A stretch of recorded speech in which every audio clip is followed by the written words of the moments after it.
All right. Looks like we are live. We are good. We are live. We are set.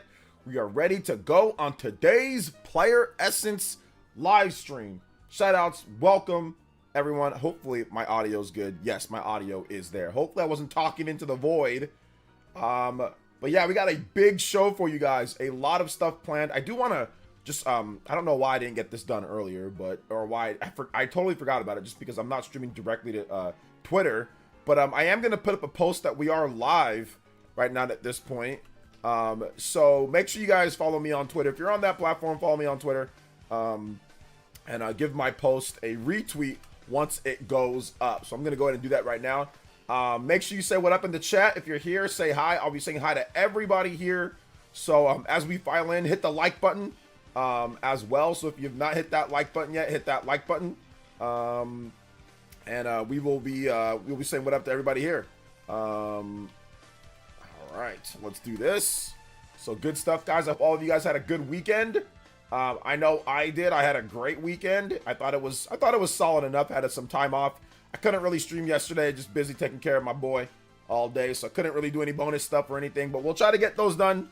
We still got more coming up. So yeah. So we will definitely get into those as well. Reveal box. We got a Mario and Luigi Brothership bonus stream that we're going to be doing soon too, so that should be fun. All right, so I have the tweet up. If you guys can give me a like and a retweet on there, that'd be great. It's in the title, DJ. It says IGN review. It says Mario and Luigi Brothership IGN review controversy. So yeah, I'm gonna talk about it because it's in the title.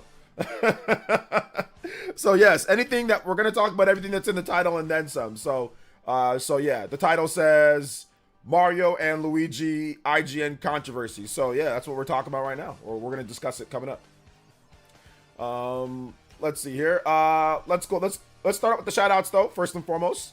Big love, shout outs for those who are here in the chat. Dior, what's up, Dior? Welcome to the stream. Party Man says, yeah, let's talk about the dumb IGN reviews. Oh, JK. Oh, it's kind of a dumb review. I read it. I mean, like, I don't want to poo-poo on people's opinions, but once again, like, I'll say it again, like with the last time that we had, you know, I forgot what was the last controversial game where somebody came out and, like, I forgot what it was. I forgot what game it was, but, like, somebody came out and was, like, giving the game, like, a 3. You know, and I forgot, I don't remember what game it was, but I think it was an Xbox or PlayStation game. And I'm like, yeah, games like that are 5 and 3, these are reserved for games that are like broken. Like games that are like broken in some type of way, like just broken. So yeah. So we're gonna talk about it. I did read the full review though. Bead Queen is here. What's good, Bead Queen? Welcome. David V is here. Daniel C, 7th Hokage. Most on time? What are you talking about? I'm on time all the time. Let's see here. Jeffrey Tucker. We're not talking about all Twitter stuff today. I mean, I don't know. IGN, is that Twitter stuff? I guess you can say it's Twitter stuff. They're on Twitter, but no. We got Nintendo Financials. That's Nintendo's report, so that's not really Twitter. Mario and Luigi Brothership. That's Metacritic or reviews. That's not really Twitter, but people on Twitter are talking about it. Switch 2 reveal watch. Obviously, with the investors meeting coming up, that's tonight. The numbers come up. I mean, obviously, the Switch 2 will be revealed afterwards at some point. Like, they're going to talk about it. They're going to say something pretty soon here. We're going to talk about the COD fan base, which that is Twitter stuff. Dragon Age Veilguard Steam numbers. That's Steam DB, but people are talking about it on Twitter. And then Xenoblade Chronicles, million views. So there's going to be plenty of stuff that has nothing to do really with Twitter. Just people talk about video games on Twitter. So yeah. Spending foil. Not tomorrow. Switch to reveal. Probably not tomorrow. No, I don't think it'll be tomorrow. I think it'll be after the financials. I would probably say maybe next couple weeks. Maybe we get something. So yeah. I don't think anybody's gonna lose any money or jobs over IGN's review of this game. DJ. I think we'll be. I think Nintendo's developers will be okay. That was Mario Party with 3, I believe. Was it Mario Party? Was it Mario Party? Yeah, it was Mario Party. Yeah, I was like, I think that if a game is like works and is like functional and it has like some good things about it, I mean, 6 would be the lowest. Six would be the lowest. Like, I think 5s are reserved for games that just don't work. You know, 5 or like just things just don't work at all. Combat doesn't work. Things just don't work. Like 3, 4s, 5s, like, you know, that's like a F, like a fail. So yeah, I don't think it's that bad. No, Mario Party got a 4. Was it a 4? Yeah, whatever. A lower score. What, like that low of a score to me goes for games that are functionally like somewhat broken. Melface Sky says 5 to 10. Too much Mario Bros. Too much Mario Bros. That's 7.8. I'm expecting Switch successor reveal until next year. I mean, it could be next year. It could be. But like I said, you never count Nintendo out when it comes to certain things. They're interesting. They're an interesting company for sure. So we'll see when it actually comes. It could be next year though. You guys, I mean, a lot of people are now leaning towards next year since all the rumors, all the stuff was not correct, Bead Queen. So yeah, it could definitely be next year. Could definitely be next year. Let's see here. Not on what we... Oh, I missed the prime opportunity. Prime opportunity to say we're on Switch 2. Whoa! Watch. I mean, we can still do it. We can still do that. I mean, I shamelessly stole it. So, Switch 2. Wow!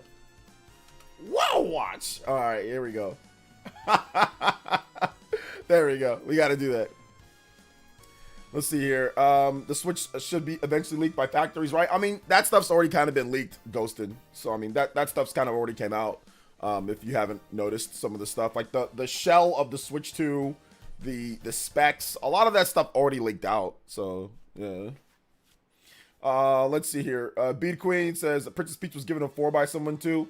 Yeah, once again, like, I think that, like, I get it. Like, I get maybe if you don't like the game, I get that, but I mean, once again, it's a functional game. Like, I think a 4 is for games that are not functional. But once again, it's subjective, you know? It's subjective for sure. Wow!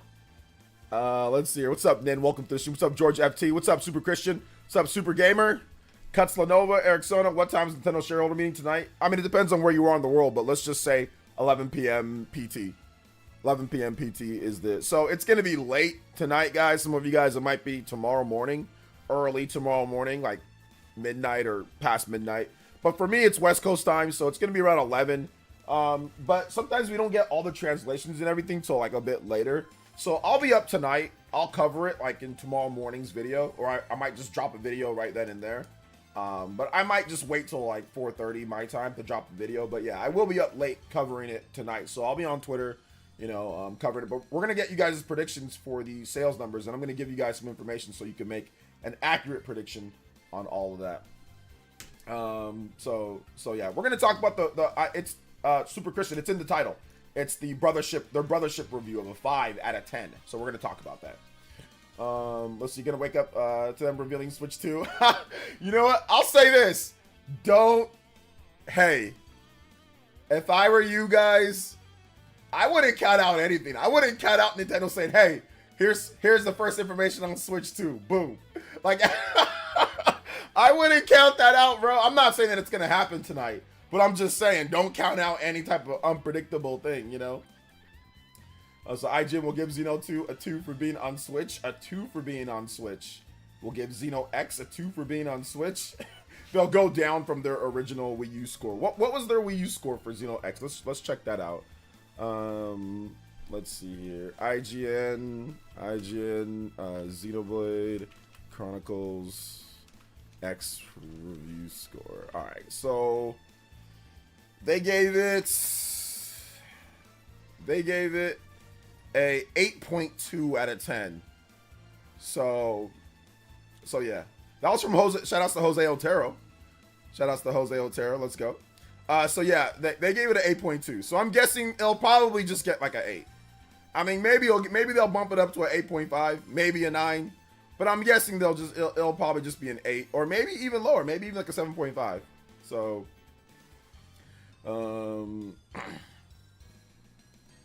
so yeah.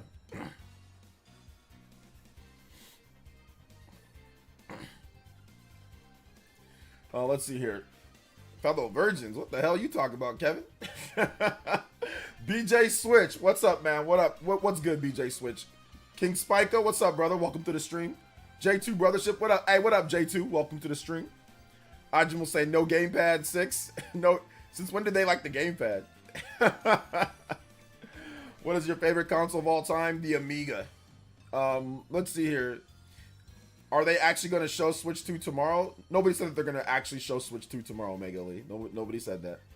Let's see, I'm saying it'll be 6 on IGN's review for Xenoblade X. I don't think it's going to be a 6, guys. I don't think we got to worry about that. I don't think it's going to be a 6. But once again, I don't know. IGN, I think that in the past, IGN has had way more control, or not, I wouldn't say control, but way more power on people's spending habits than in today's day. Like, I don't really think IGN controls too much of what people spend or not. Like, I think that they used to for sure, but I think in today's day, I don't know. I think that for me, I think what affects game sales more, I mean, reviews are definitely important in overall reviews, but I think like content creators really move the needle on games or not. To be like word of mouth, social media and content creators move more games than review scores. Like, in my opinion, at least. Now, don't get me wrong, review scores definitely do help out, but I've seen developers become multi-millionaires not by review scores, but by content creators. Five Nights at Freddy's, Stardew Valley, like, these were all driven by content creators. I mean, stuff like Overwatch, or, you know, big games, or like more indie games, like, what else? What's that game? Even stuff like Hollow Knight and all. I mean, yeah, that was reviewed really well, but content creators playing this stuff, I think that's more of the draw.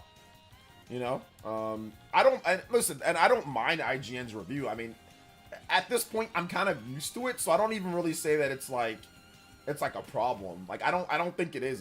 It's just their opinion. Before in the past, I think it would have been like, well, that's not fair, blah blah blah. But now it's kind of like, oh, okay, yeah, it's like IGN, we know, you know, we know. Like, it's just we're expecting that, right? We're used to that. Like, we're used to IGN kind of doing stuff like this, you know. Yeah, PUBG, stuff like that. Fortnite too. Fortnite was big with content creators, you know. Let's see here. OJ, you had me weak in your last video talking about Vagrant Story. Also, hope you had a good weekend. Who watched the video about me talking about Vagrant Story? This dude's booty cheeks just... Bro, that had me weak, man. I had to sit there and say that. I mean, I was debating whether to cut that part out, but then I remember somebody on my live stream, I think it was last week, was like, hey, OJ, like, you're a lot more fun and animated on your live streams than your videos. He's like, why is that? Like, why do you do that? And I'm like, I don't know, man. Sometimes people just want to get the information, but then sometimes people, you know, want to. I don't know why. I do it on purpose though. So I was like, okay, let me leave that part in. Let me see what people think. Maybe if people are upset. I'm going through the comments. Seems like everybody was fine with what I said there. So I'll do more stuff like that. But you guys don't know how many times I've cut out funny parts or cut out stuff where I kind of go on a tangent about things. So yeah. Anyway, yeah, I had to talk about it because that dude literally got his booty cheeks hanging out. That outfit is terrible. That's like the worst protagonist outfit Square Enix has ever done. That outfit is terrible. Terrible. I'm like, why? I remember seeing the review. I remember seeing the, what was it? I think I finished the video game. He did like a, what's it called? He did a retrospective on it, right? And I remember watching the video and like watching the outfit. I'm like, is his butt hanging out of that shit? I'm like, nah, that just must be like some tan bodysuit. I'm like, nah, his butt is really hanging out. Like, who made that outfit, bro? That outfit is terrible. Like, what type of outfit is that, man? That outfit is terrible, bro. That's the worst outfit I've ever seen for like a RPG main, for like a dude RPG main protagonist. All outfit is terrible. So yeah. Vagrant Story. Watch my video today. Vagrant Story. Watch my video today on Vagrant Story, and like I said, you guys will see it on there. So if you haven't seen my video on Vagrant Story, watch my video today. I did a video today on it. I'm gonna link it in the chat so you guys can watch it later. If you want, you can use the timestamps. Just go straight to the booty cheeks part. So to the booty cheeks part. So put it in your watch later and check it out. The video is doing pretty well. It's almost got 10K views already. So yeah, we talked about Xenoblade Chronicles X. We talked about Vagrant Story. We talked about Final Fantasy Tactics, and more Square Enix multi-platform stuff, plus Xenoblade Chronicles Edition, like the 1 million. So it's all there in the video. It's about 15 minutes long or so. So yeah. Let's see. I'm still Team 2024 Switch. I think it's Switch 2, right, Waker? But it's not gonna happen after the holidays. Come on, go. Thinking Christmas morning drop. Yeah, yay or nay. Christmas morning drop. I doubt Nintendo will announce anything on Christmas morning. I doubt that. People take one review too seriously. I just played the game. I just play games that were 10 out of 10 from critics. Just didn't hit for me. I given them a 5. IGN is collection of people, but it reviews individual. Yeah. I don't like I said. Listen, they're getting roasted in the comment section, so it's not like everyone's saying, "Oh my God, IGN's review is so good." And like, not people are roasting them in the comment section. They're not agreeing with them, so it's not like everyone's agreeing like with their stuff. Now there are some criticisms. They talk about some of the performance in some areas. They do talk about some of like the story maybe not, it doesn't hit like with the writing as much, and those are fair, legitimate criticisms. I just don't think it's worth freaking going all the way down to a 5. I think maybe 6 or 7, but I think a 5 is too large. I think a 5 is for a game that functionally doesn't work in like many aspects or has glitching, crashing problems. But the funny thing is that games that have those problems ultimately sometimes get passes and can actually review higher based off of other things, right? Let's see, the Van outfit from Final Fantasy 12 was pretty bad as well. No, this outfit's worse than Van.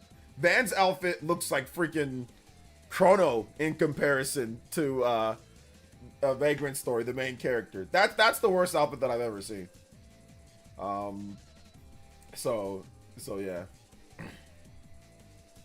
Oh Lord, Vagrant Story, I died when you mentioned that. I was like, did he just read my mind because I had a major problem with that? Yeah, I don't know what was going on there, man. That outfit's terrible, bro. That outfit's terrible. But yeah, shout outs to Vagrant Story. I mean, it needs to come back. Vagrant Story is really good. It's very unique, innovative RPG that I really, really, really enjoy. That I think is a really cool. It's got a great story, but it definitely needs some modernization. It definitely needs some some updates. Like I don't think they can bring it back. I mean, they could bring it back, and it's just in its pure form, and I think purists will like that. But I think that if you really want it to do well, you're gonna have to do a bit more than that. You're gonna have to do a little bit more. Do you think the critics are harder on performance issues with Switch than other consoles? No, I don't think so. I think that they're just as hard on any system, from what I understand, from what I've seen. I read all the reviews and stuff. So I mean, if the game performs well enough, then it does performs well enough. If it doesn't perform, then they'll mention that. And I don't think that any one system has it harder than not. Obviously, Switch sometimes can struggle more with performance because of the specs compared to like what Xbox and PlayStation are doing right now. But yeah, Switch games tend to be more issues with performance overall than like let's say PlayStation and Xbox Switch games. Hey, what's up, Clue for Prez? Welcome to the stream, brother. How you doing today?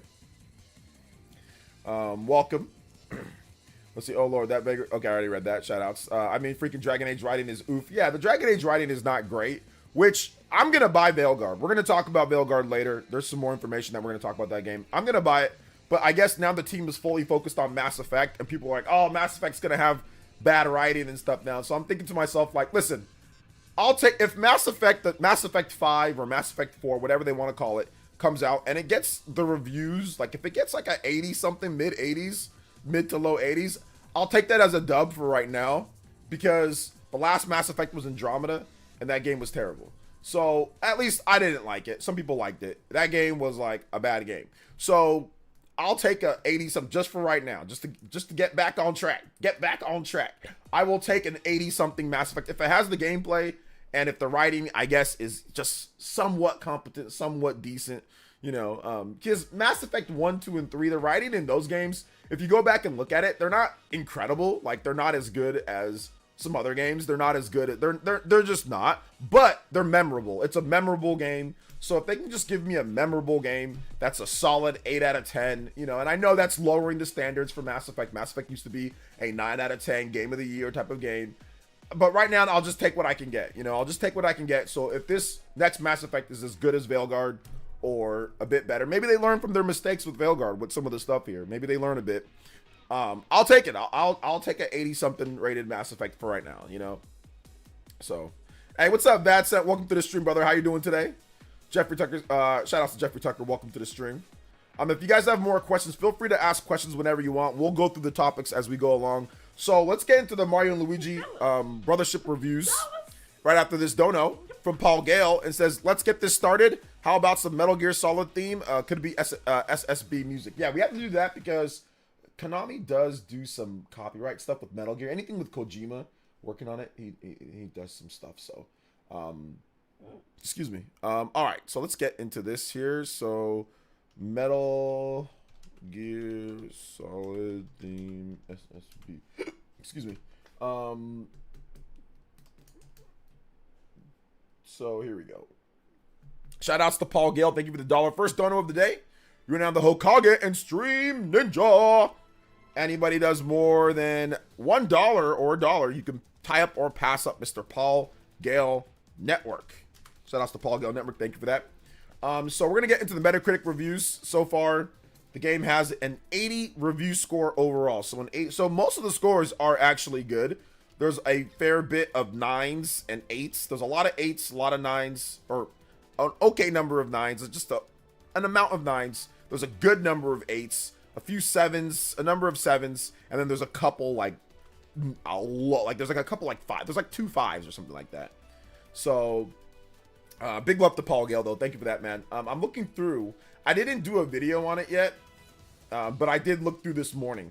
So the game comes out. It's interesting. It's 3 days before the release. So yeah, I'm looking through. I mean, there is one 10 out of 10, but there's 1, 2, 3, 4, 5, 6, 7, 8, 9, 10, 11, 12, 13, 14, 15, 16. There's 16 9 out of 10 scores from, you know, Twinfinite, Level Up, Gamer.nl, My Nintendo News, Games Hub, Shack News, Vooks, The Gamer, Sector SK, Nintendo Life, Nintendo's, hell, even IGN Adaria, I don't know, Adara, IGN Adaria, different IGN branch. They gave it a 9 out of 10. Vandal, Area Hugones, like there's a number of 9 out of 10s. So a lot of people think the game is good.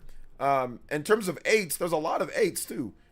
There's 1, 2, 3, 4, 5, 6, 7, 8, 9, 10, 11, 12, 13, 14, 15, 16, 17, 18, 19, 20, 21, 22, 23, 24, 25, 26, 27, 28. There's 28 8s. And in those 8s are considered sites that are definitely not, you know, Nintendo-ish, like Eurogamer, VGC, Tech Radar Gaming, PC Mag, the New York Times, what the hell? 8.5, like CG Magazine, PlaySense, I mean, True Gaming, different branch of IGN, gave it an 8.5. Spazio Games, I mean, games.ch, Evereye, I mean, Twinfinite, I mean, Twinfinite gave it a 9. So, and then 7s wise, there's 1, 2, 3, 4, 5, 6, 7, 8, 9, 10, 11, 12, 13, 14. There's 14 7s, and then there's 2 5s.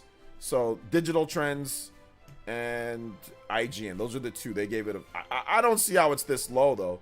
There is a 2-point gap between Siliconera and some of the 7 out of 10 and 5. There's no 6.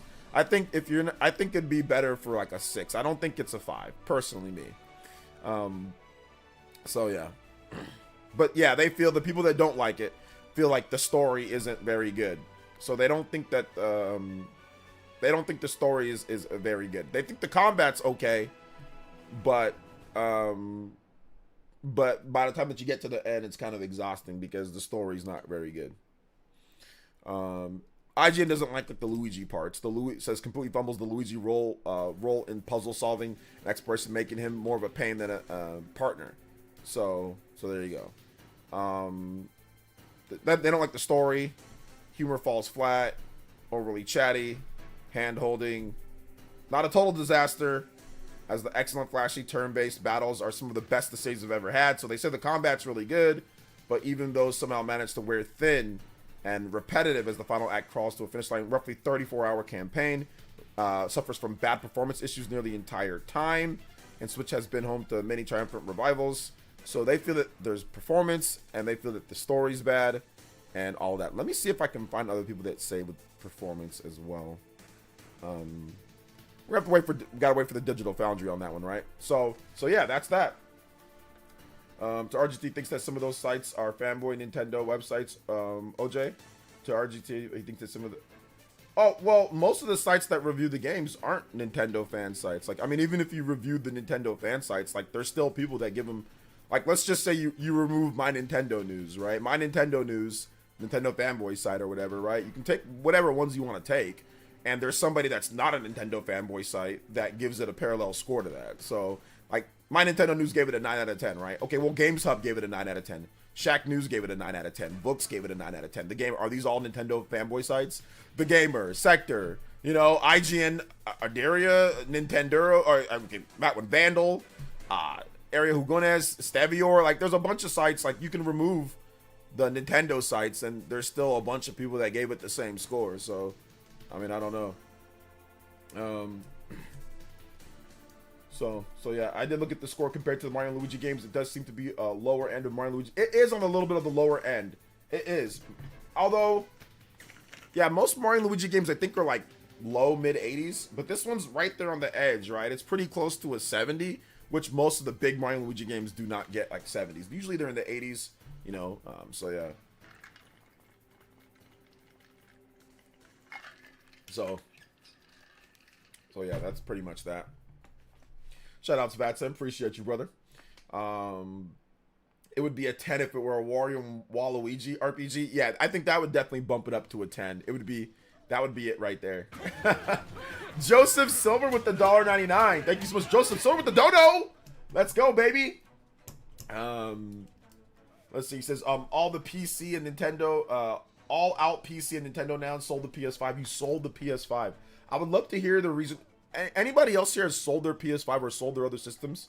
Let me know in the chat why you did that, and I'd be more than happy to discuss that with you guys as well. Thank you so much.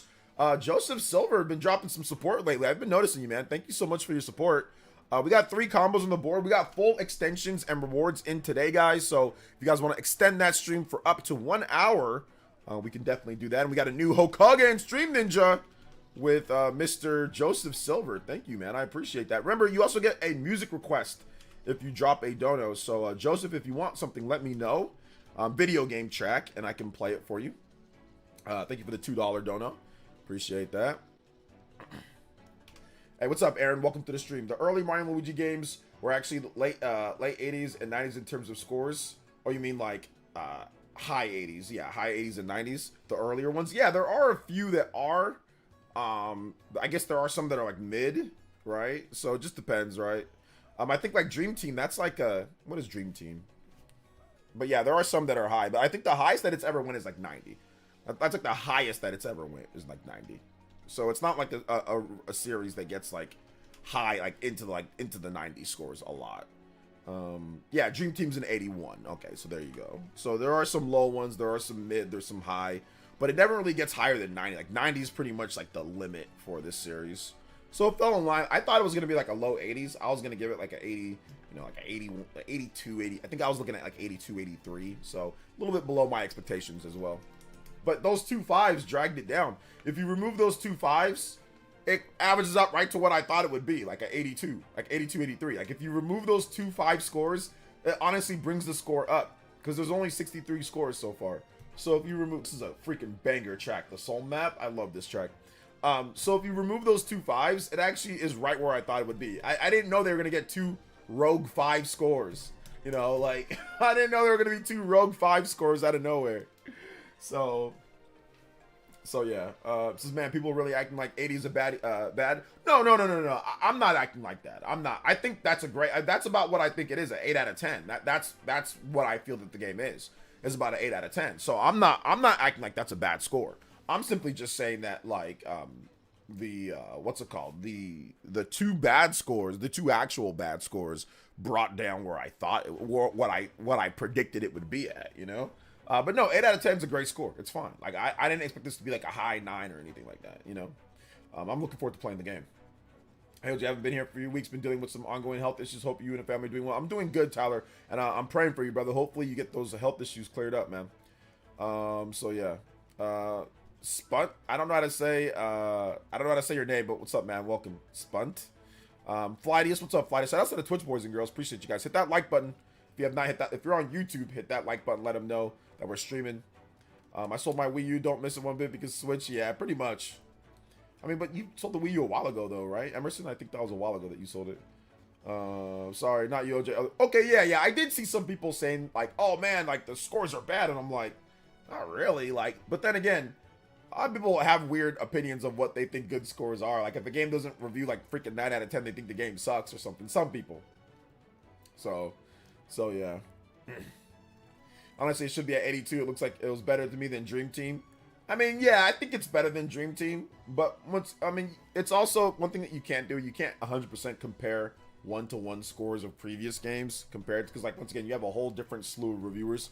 Most people that reviewed Dream Team probably did not review this game. It's probably a whole different cast of people that reviewed the game. So, and things change over time. So you're never gonna get like a one-to-one thing. So just because something reviewed something 10 years ago doesn't mean it's going to have, oh, well, if it's a better game, that doesn't mean it's not going to review, or that it's going to 100% review better than the game before it. So we've seen that before, where there's a game that's better than a game that came out before in the past, but it reviewed a bit lower. Once again, it's just different people, different time period, different everything, What the 1,000-year door get?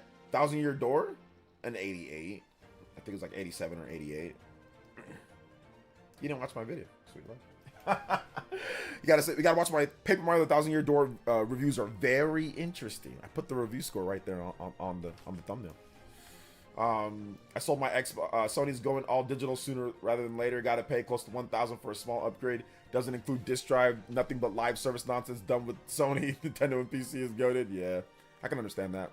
Sold my Xbox series because I'm a grown man. It's hard to support multiple ecosystems when I just don't have all the time in the world for it. Handheld gaming allows me to play wherever, which is better. Yeah, I can see that. I think the thing about it is like if we're all grown, we have jobs, whatever, and now we got money to buy the games, we got money for stuff, but now it's like, okay, well, where's the time to play stuff, right? Like, where's the time? Now you can afford all you want to, you can be in every single ecosystem in the world, but now you don't have the time. Now you don't have the time to actually play all the games. So it ends up being a catch-22, double-edged sword. It's kind of weird. I feel like people are tired of Switch being successful. People want it again to fail, so Switch 2 will be released. I'm not sure if I'm going to go that far, Julius. I can see what you're saying though, but I'm not sure if I'm going that far. But yeah, I can see some of that online. Yeah, maybe there's some sentiments of that. I agree with your video a few days ago. The Switch, without a doubt, best system. Yeah, I think it's definitely one of the best, if not the best system. What killed Mario and Luigi series for me was annoying star partners, Starlo, and Dream Team. All right, well maybe this one might be up your alley. Yeah, I invest mostly in the Switch ecosystem for reasons he's mentioned, and because it's my favorite system of all time, says Dash. Can a game with the best battle system actually be tedious because IGN reviewers said that? Well, yeah, I mean, you could have, there's more to a game than just the battle system. I mean, you have structure, you have story, you have side quests, you have other stuff. So the game just isn't just combat all the time, right? There's the Luigi puzzle parts, there's the exploration parts, there's the adventure overworld parts, there's the ship parts, So there's other things that surround it. So it can be tedious, like, even with the good battle system, Yeah, absolutely. I mean, but then again, that's subjective, right? I mean, once you play the game, or once you can watch a Let's Play, and if somebody has the same opinion, then that's fine, No, it's all good, Bearskin. Bearskin, I knew what you meant. So, yeah. Night Raven says the same score as Paper Jam. Wow. Yeah, like, obviously this is better than Paper Jam. I'm pretty sure this is better than Paper Jam, I was beyond stoked for X. I think the multiplayer community will be so much stronger. I didn't play it on the Wii U, but I'm excited to see what quality of life changes are. Yeah, I think that the multiplayer is going to be much better. I mean, I talked about that. I'm pretty sure you saw, or you've seen people talk about it now at this point. Like, it looks like they're going to expand the multiplayer, Looks like they're going to expand it pretty, like, it's going to be a pretty big expansion of what they're doing. So, yeah, I'm looking forward to it, man. I think it should be good. Oh, no, Paper Jam had a lower score. Oh, Paper Jam had a lower score. Okay, cool. So, yeah. Let's see, you saw your video, the other guys, yeah. Yeah, but it seems like Paper Jam and, yeah, it seems better than Paper Jam and Dream Team. Yeah, I think it's better than Paper Jam and Dream Team. I think it is. But once again, you can't always compare it, one-to-one like we talked about before. So, yeah. So, yeah.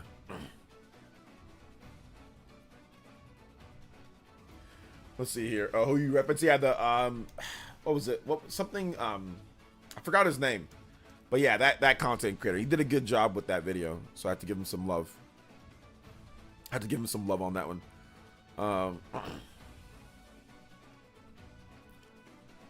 So yeah. If you guys have any other questions, I'll talk about the politics in the chat. No, Uzair, no. No, you're not allowed to talk about politics in the chat. I'm actually considering not even streaming tomorrow because people are going to be crazy with politics. So, absolutely not. No, we're not here to talk about politics, bro. Please, no, please. We get enough of that on Twitter. We get enough of that everywhere else. Get enough ads and all sorts of nonsense. So.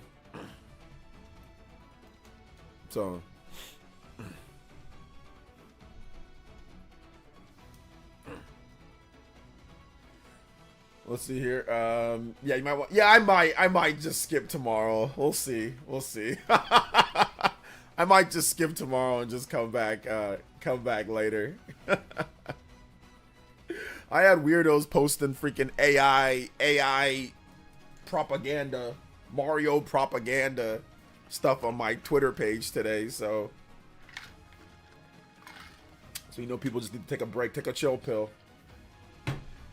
Yeah, good. Like the best thing about it is that it only lasts like it's just like 4 years, and then it's like on to the next thing, right? So, let's see here. Tonight's our last day of football with political ads. So be ready for it to be over. Yes. Why do I go on Twitter? Because I have an audience on Twitter,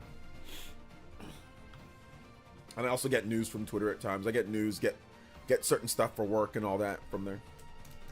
Although I'm gonna go on Blue Sky. I'm gonna start going on Blue Sky. I'm gonna start migrating over.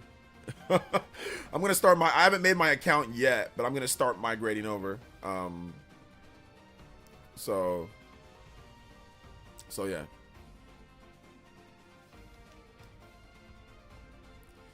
I'm gonna start doing that.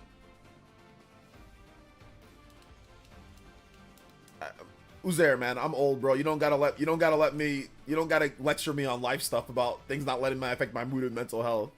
Chances are I'm much older than you are, so it's okay, man. Thank you. I appreciate it. I don't need lectures on mental health and my mood from you, my man. I'm okay. I think I've already figured that type of stuff out, man. I think I figured that out, man. But I appreciate it. Let's see here. John Foster, what's up, man? Welcome to the stream. Night Raven, what's good? Here's a politics tomorrow should be the rule of the Mushroom Kingdom. I think Princess Peach does a great job of ruling the Mushroom Kingdom. I think she does a good enough job. So yeah. Yeah, I think she does a really good job of ruling the Mushroom Kingdom, and that's all that. So yeah. It's all good. It's all good. Wow! Hey, what's up, Rax? Welcome to the stream. How you enjoying the bye week, OJ?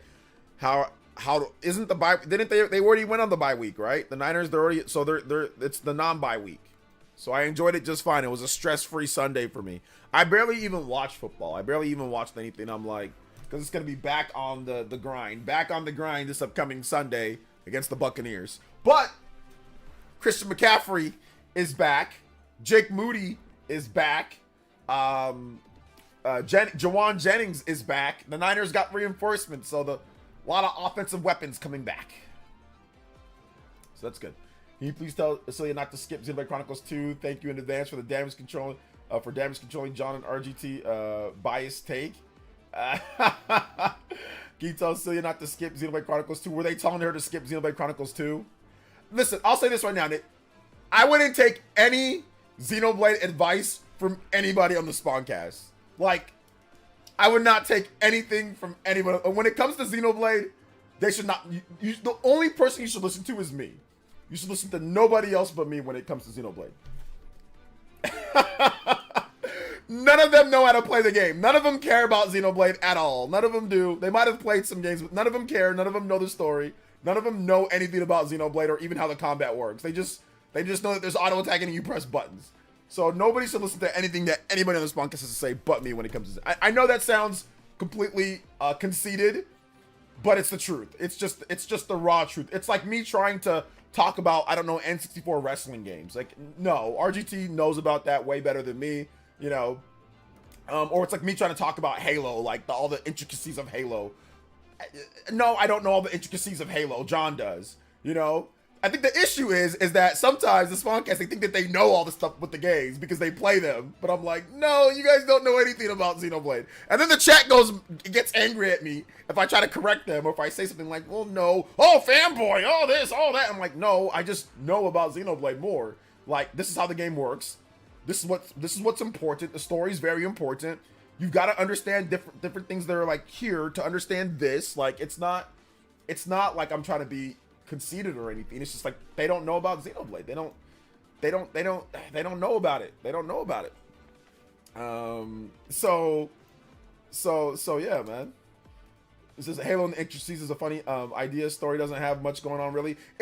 There is actually a lot of story stuff in Halo. It's just that it's not always like presented to you, right? There's books and there's like Halo books. Like, I don't know all the lore with Master Chief and all that. There's like a lot of lore with Master Chief, like Halo ODST. I don't know what the hell. I beat Halo ODST. I don't know what the hell happens in Halo ODST. I do not know the story in that game, but apparently there's a story. There's something with that game. I don't remember. I don't care. So I'm not the one to sit here and tell you about Halo like that, right? Like, I have played almost all the Halo games.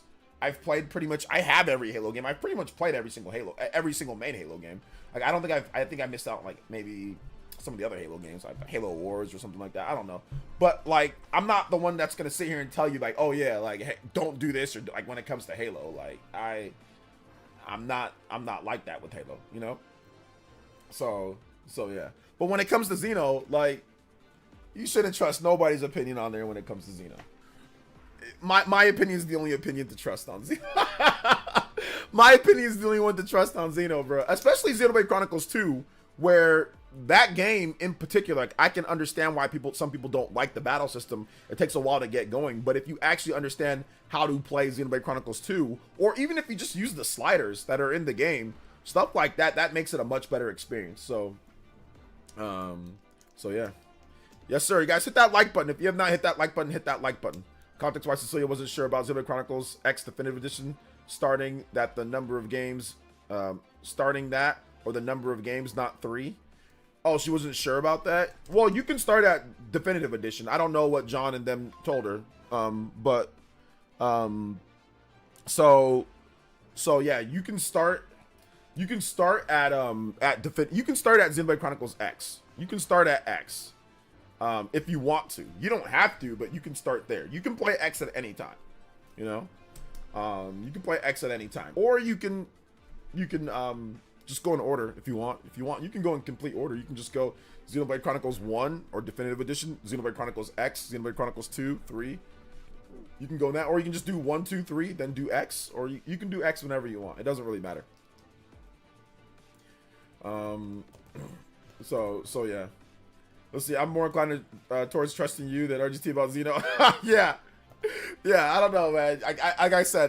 Like I said before, I think that for me, one thing that, you know, what makes Xeno so big, or it really is the story. Like, and I know that's kind of like, oh, whatever, story, people want to play gameplay. Like, I get that, but Xenoblade's story is so important to even understanding how the combat works at times. Like, there are certain aspects about it when it comes to what they explain how to fight. Like, for example, if you're not into the story, you're not going to care about Uroburos and the fusion of Uroburos. That directly ties back into it with Xenoblade Chronicles 3. Xenoblade Chronicles 3 and how Uroburos even works and what happened with Future Redeemed and with some of the other stuff, that has a direct tie back into what people in Xenoblade Chronicles 1 and 2 did, and the fighting, and just how the world works. So like I said, you don't have to like it, but at the same time, if you understand the story, you see why things are the way that they are. And if you understand the combat system, you understand why it's kind of like really complex, like in terms of what they were trying to go for, you know? So like I said, you don't have to like it. I'm not saying that you have to. However, if you have someone to actually explain it to you better, then I think that it would be easier to get into. So for example, there was a guy here, I forgot what his name was or whatever, but I remember he was saying, oh, well, movement doesn't matter in Xenoblade, you know? And that right there tells you that, like, he doesn't know what he's doing, right? There's a lot of people that play Xenoblade they don't know what they're doing. If you're gonna tell me that movement does not matter in Xenoblade, you do not know Xenoblade. I think it was a couple weeks ago somebody said that here in the chat. And that's crazy, because like it's all about that. Like, you need to be on certain sides, and enemies are always turning and moving around. So you've got to be on certain sides in order to activate certain things to efficiently defeat enemies. And if you're playing on the harder difficulties or the harder bosses, if you don't get into position to be able to break, topple, whatever, blah, blah, blah, they can start wiping you out. Like, a couple hits wipe you out before they do like some of their super moves, right? So it's very important. Sometimes people don't, they kind of lose that, you know, within trying to play the game. So, what's up, Superpower Man? Welcome to the stream. What is good? Welcome. Yeah, I wouldn't even recommend. I mean, listen, you can play it in any order, guys. Like, if you've never played Xenoblade, I would just say, yeah, you can start playing Xenoblade Chronicles Definitive Edition, like right now. Xenoblade Chronicles Definitive Edition, the first game. You just play that and then kind of go from there, you know? Let's see. They literally spent time in the marketing going over movement positions. Yeah, exactly. But some people, like I said, some people just don't realize that, you know? So yeah.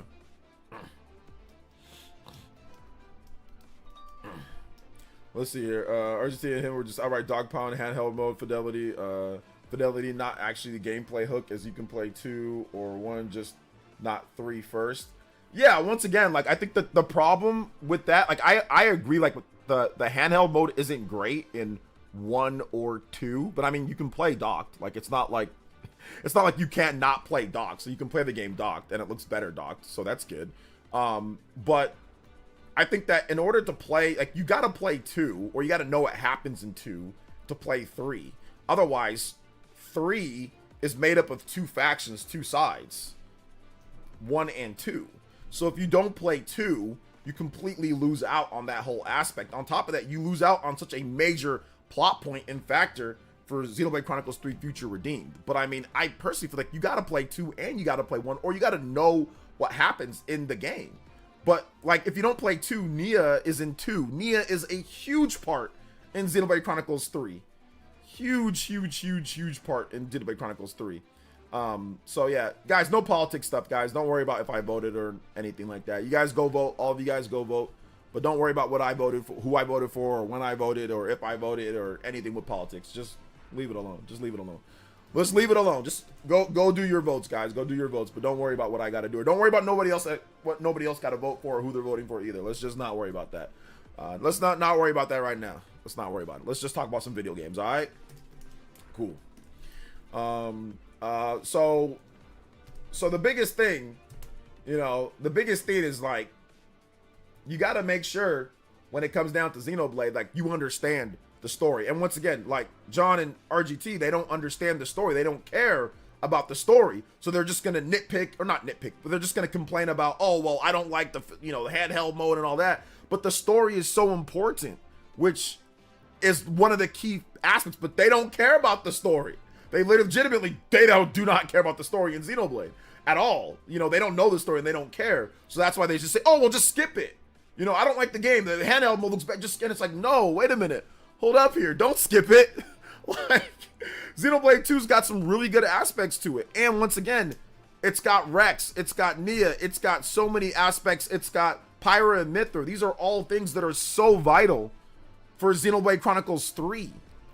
These things are so vital for Xenoblade Chronicles 3. So vital for Xenoblade Chronicles 3. Like, if you skip that, you're not gonna know a lot of different things. I know Nintendo tells you, hey, you know, you can play the game, but I mean, like, you gotta know what happens in 2. There's too many plot points and too many things that happen in 2 that if you skip it, it's gonna be like, you're gonna lose context.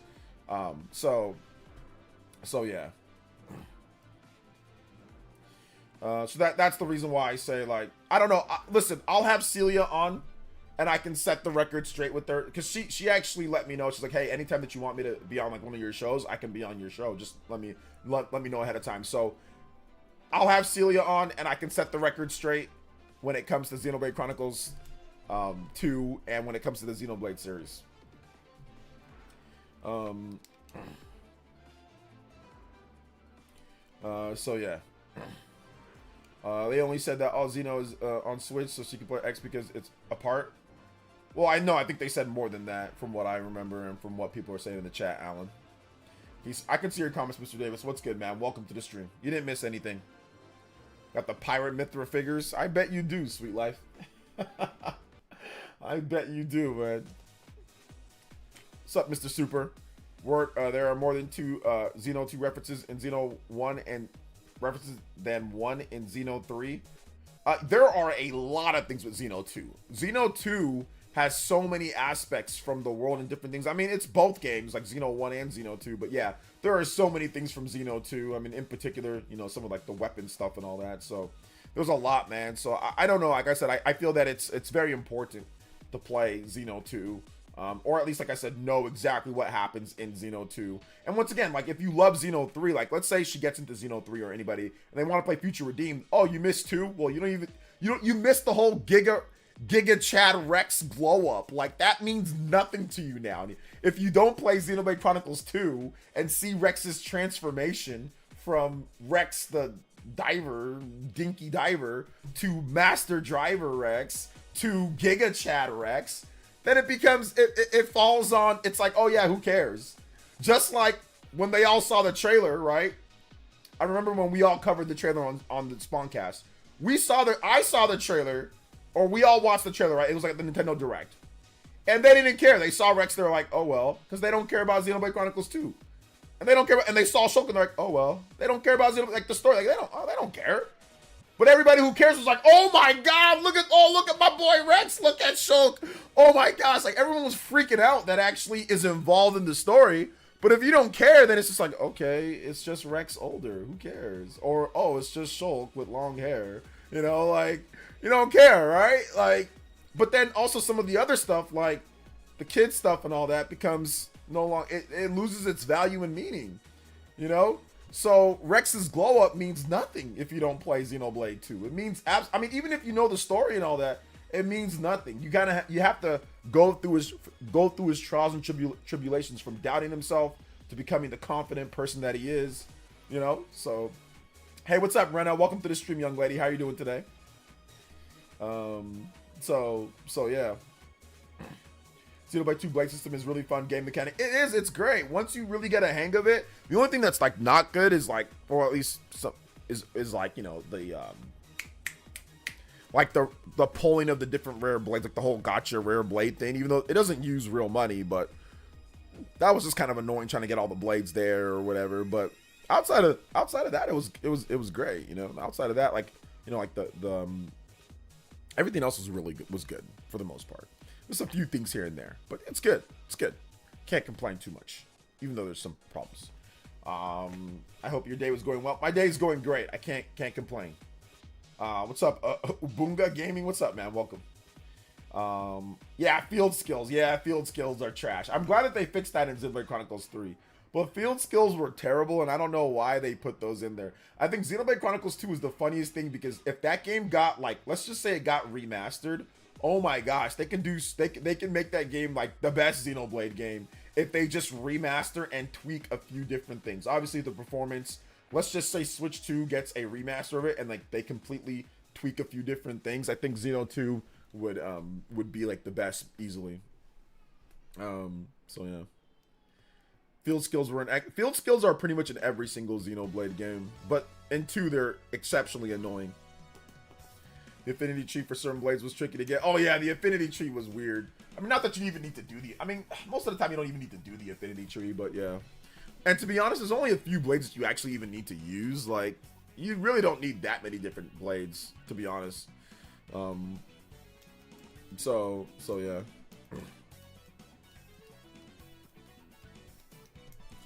5 hours into Xenoblade 2, I was feeling the combat was so good. Yeah, it gets better and better as you go on too. Like it gets better and better. I mean, like I said, it starts out a little slow. The tutorial's weird because there really isn't a tutorial. And then like they heard the criticism from Xenoblade 2, then Xenoblade 3, like the tutorial's like 20 hours. The tutorial's like 20 hours long, or it's like 20 to 30 hours. So it's interesting for sure. Interesting for sure. Oh, man. Yo, Alan Ruiz with the $5 Ninja Peach. Let's go. OJ best MC in Xeno in order for you.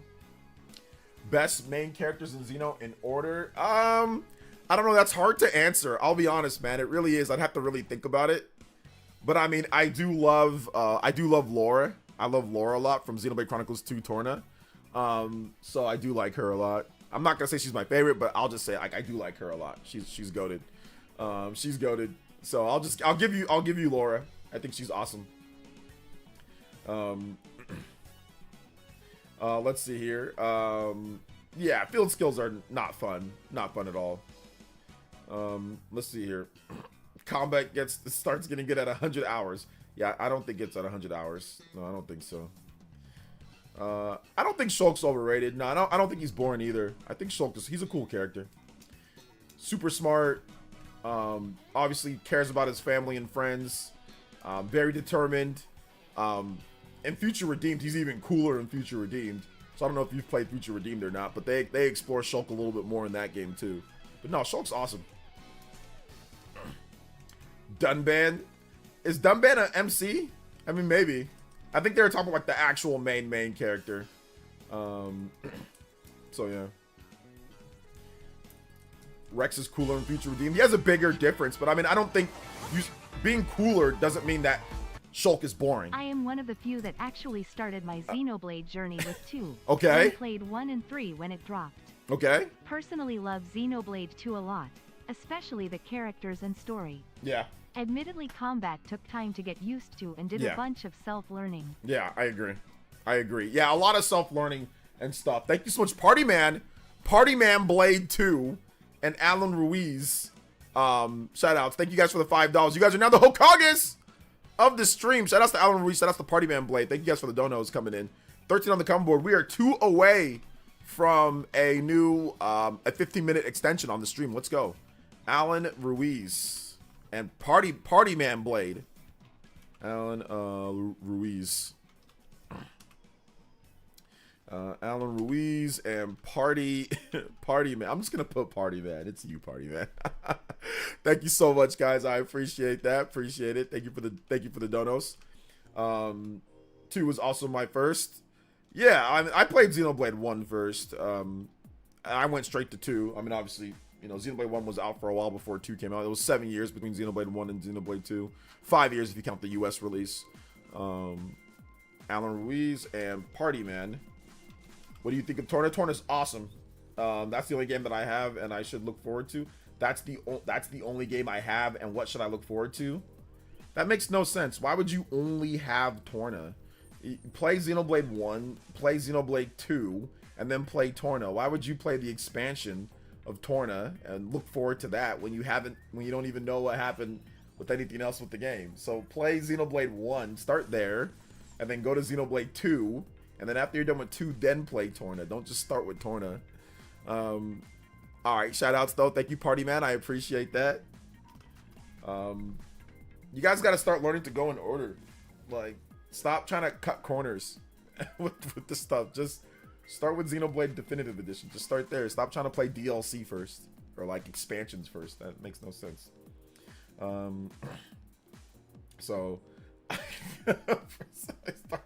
just start with Future Redeemed. Don't even start with just start with Future Redeemed and go from there. Work your way backwards. How about we just do that? Nabu, come on, brother.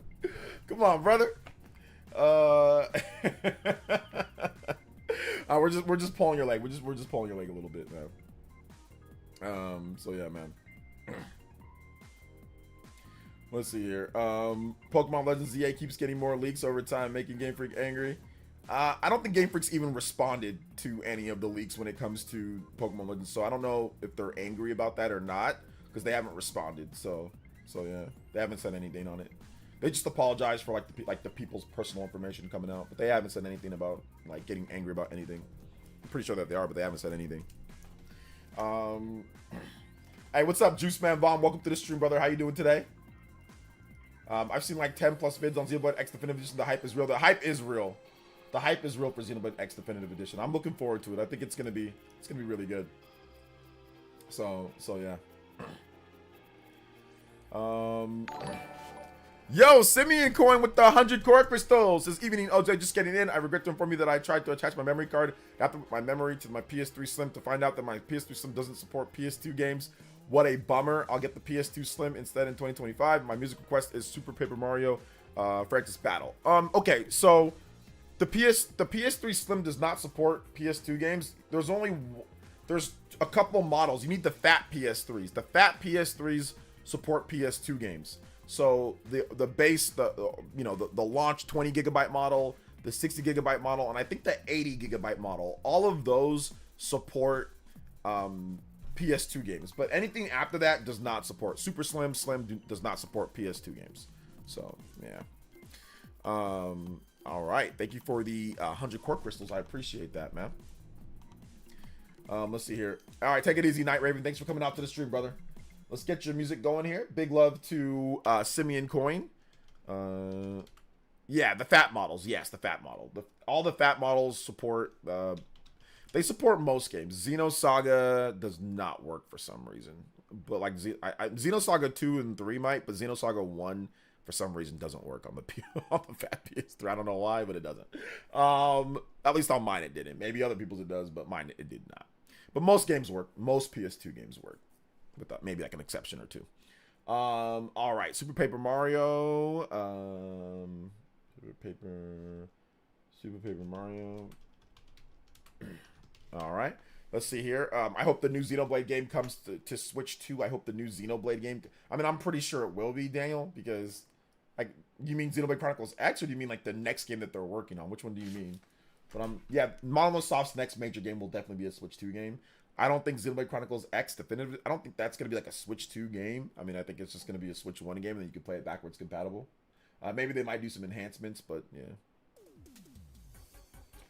I used to have one of those huge PS3s. Those things are heavy. They are very heavy. You can lift weights with it, man. You can lift it up over your head. So who's ready for the next 3D Mario to be revealed tomorrow? Today, 3D Mario.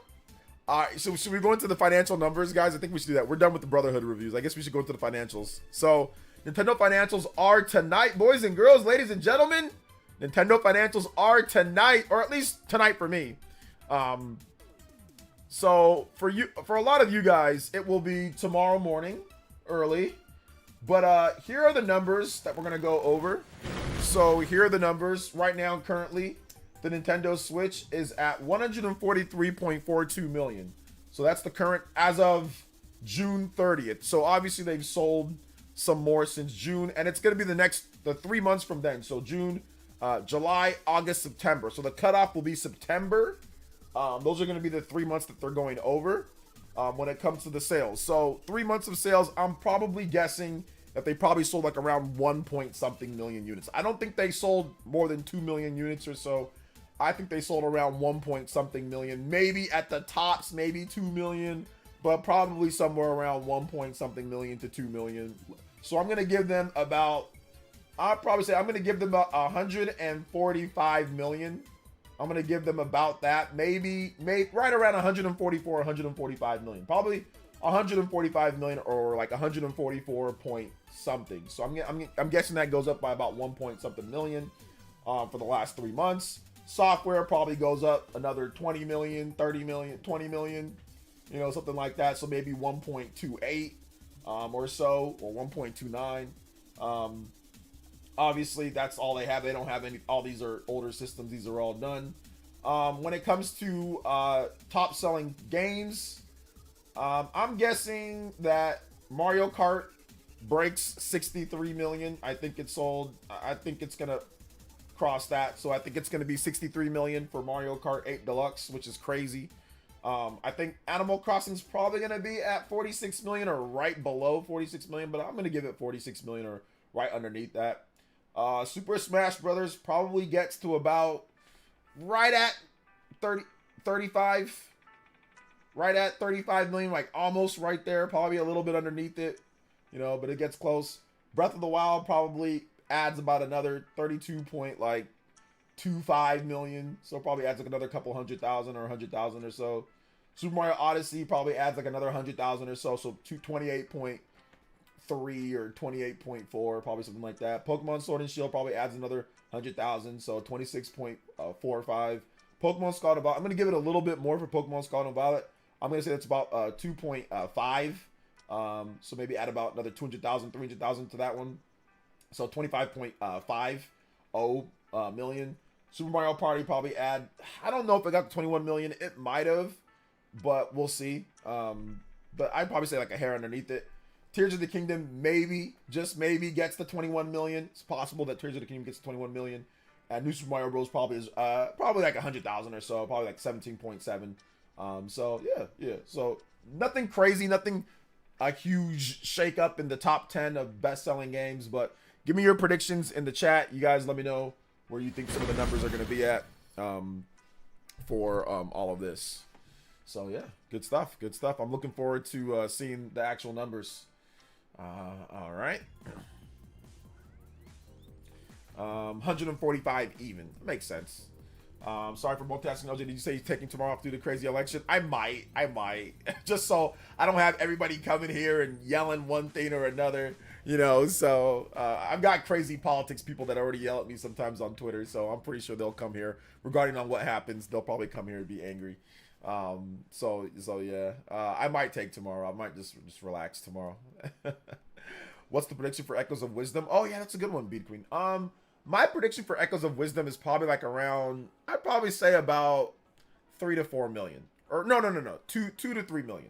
I'm gonna say 2 to 3 million because Echoes of Wisdom came out. Wait, no, that doesn't even, it's not even, they might say the numbers for Echoes of Wisdom, but they might not because it wasn't in the quarter, right? So yeah, because this is from, I don't think will they even say the numbers of it? They might say the numbers for Echoes of Wisdom. But I'm gonna give it 2 to 3. I'm gonna give it 2 to 3 million, maybe a little bit more. Yeah, I'm gonna give it 2 to 3 million. 2 to 3 million. Maybe I'm underselling it a bit. Was in the quarter for 4 days. Oh yeah, because it was September, wasn't it? Yeah, September. Okay. Yeah, I'm gonna say 2 to 3 million, somewhere in that range. 2 to 3. Let's see. Player says covers up late September. Yeah, it covers September. My bad. It's July, August, September. It covers those 3 months. Tony says, I wonder how many copies of Super Mario Party got bought under the impression it was the new one. Probably not much, because it's called, one of them's called Super Mario Party, the other one's called Jamboree. So like, so I mean, I don't think anybody's going out there saying, give me the new one, and they say, oh yeah, Super Mario Party. They're probably thinking, oh, it's called Jamboree. It's a silly name. So I think it's pretty distinctive. So I don't think anybody really were confused on that one, to be honest. Let's see. So if they announce Switch 2 somehow, still no stream. LOL. If they announce Switch 2, oh, there'll be a stream. If Switch 2 gets announced, there'll definitely be a stream. I don't know. They're taking so long to announce this. This is crazy. No, but I mean, listen. The Switch 2 is more important. The Switch 2 is more important for me right now. The Switch 2 would be more important at this point, Just because, I gotta know what's going on with the Switch 2. We gotta know. So we gotta know what's going on with the Switch 2, man. This is uncharted territory, man. So yeah, it's still in the quarter with Echoes of Wisdom, so some of the console sales might be boosted. Oh yeah, I forgot about that, Tony. Good point. Yeah, that's true. So maybe they do cross 2 million. Maybe they do cross. I mean, last quarter was 2.1 million. Everyone said that it was a dookie quarter until they found out that PS5 sold 2.4 million. They're like, oh, well, yeah, never mind. It was okay. That's how you know people are fraudulent, bro. Like, that's how you know people are so fraudulent. Oh my God, they didn't sell this announced Switch 2. PS5 comes out. Yeah, we sold 2.4 million. Oh, well, ow. Oh man, but yeah, we'll see what they do for this. Yeah, like I said, it could be with those Zelda consoles, the Zelda Switch Lite, and all that could have helped out. We've never been in this position with Nintendo, to be honest.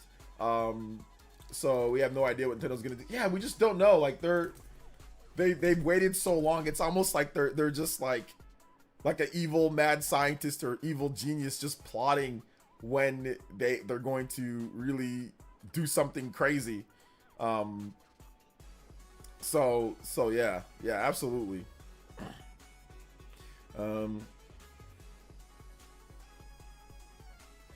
So yeah.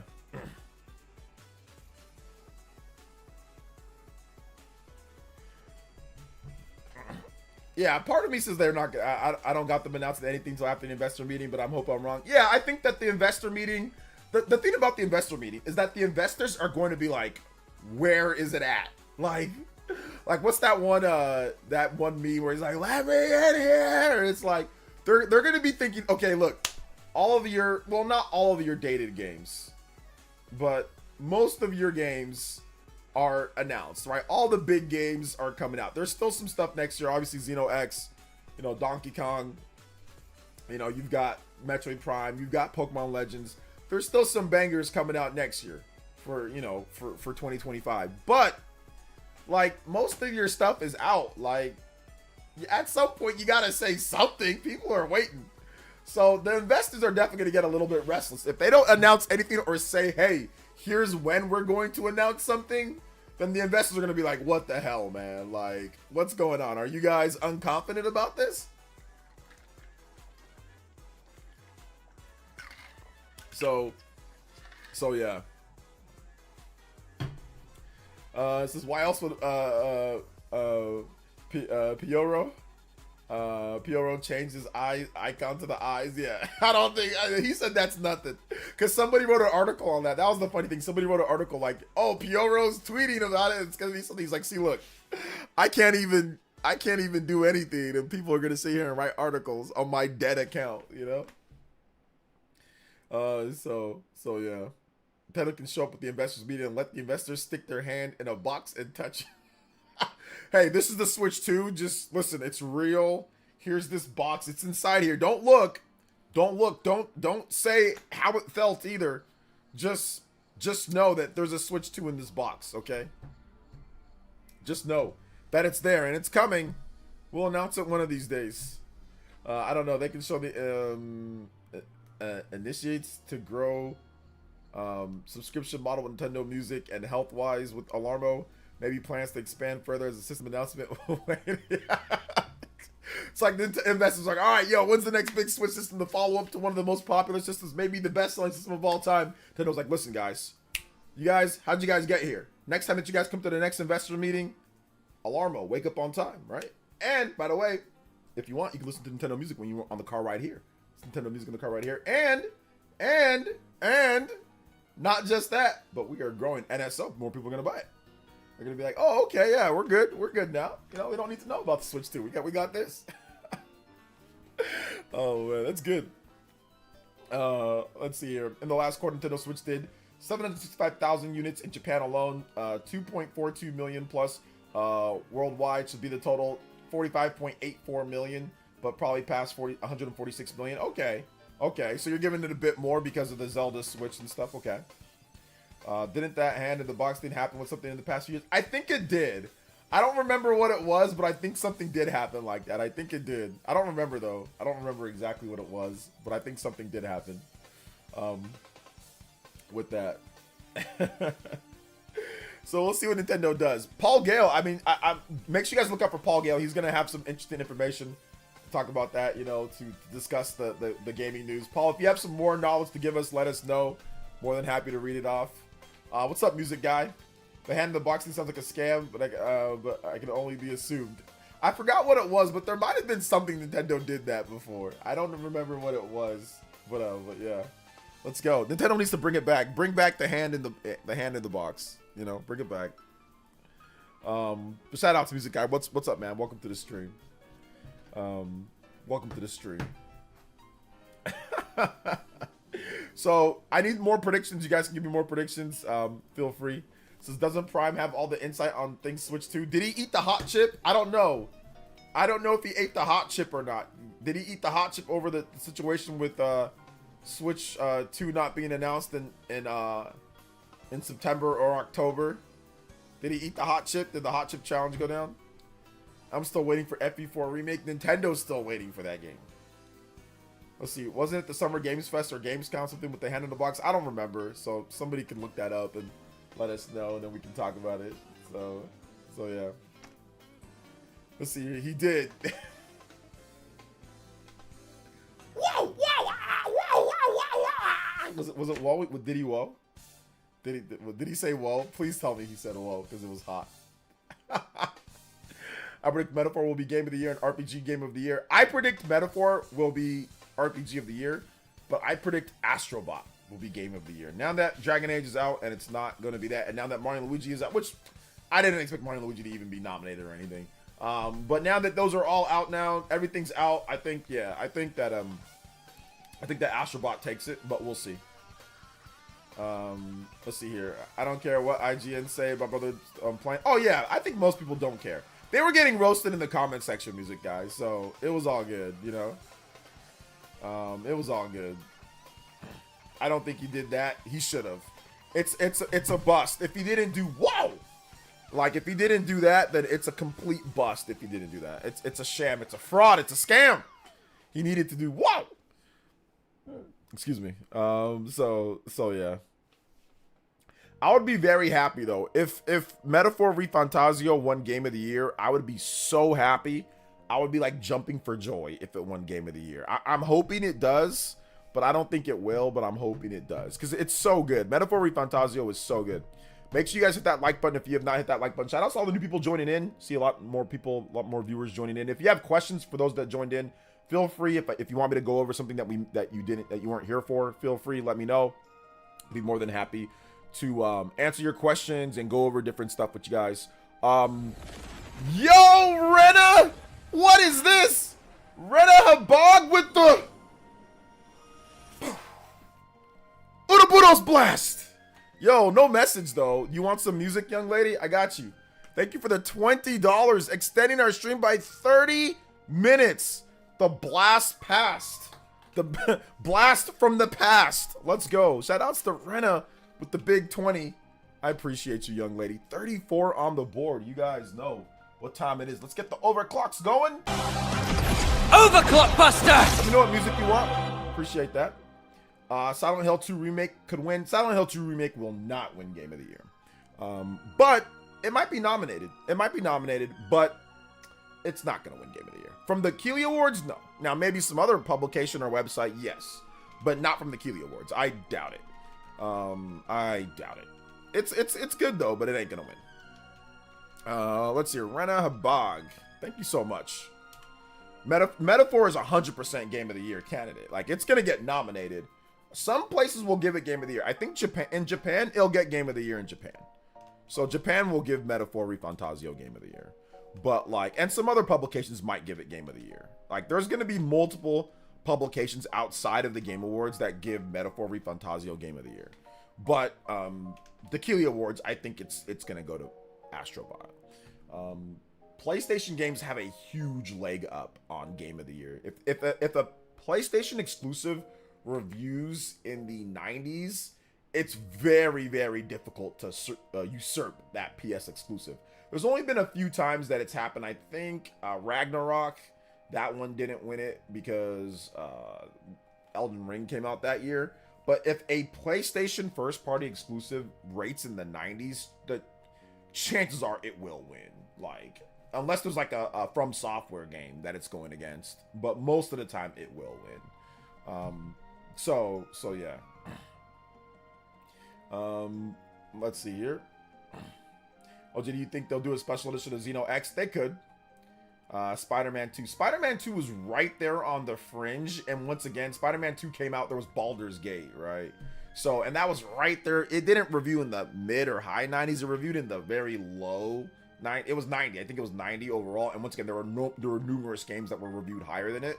When a PlayStation exclusive is like the highest rated game or one of the highest rated where it has like points on it, chances of that game losing are slim from what I've calculated over the years. So that's the reason why I still say Astrobot has the edge right now. So yeah. Yeah, last year was just super competitive, but I mean, you had Tears of the Kingdom and you had Baldur's Gate. Spider-Man 2 was rated 6 points lower. That wasn't gonna beat out Baldur's Gate and Tears of the Kingdom for Game of the Year. That wasn't gonna happen.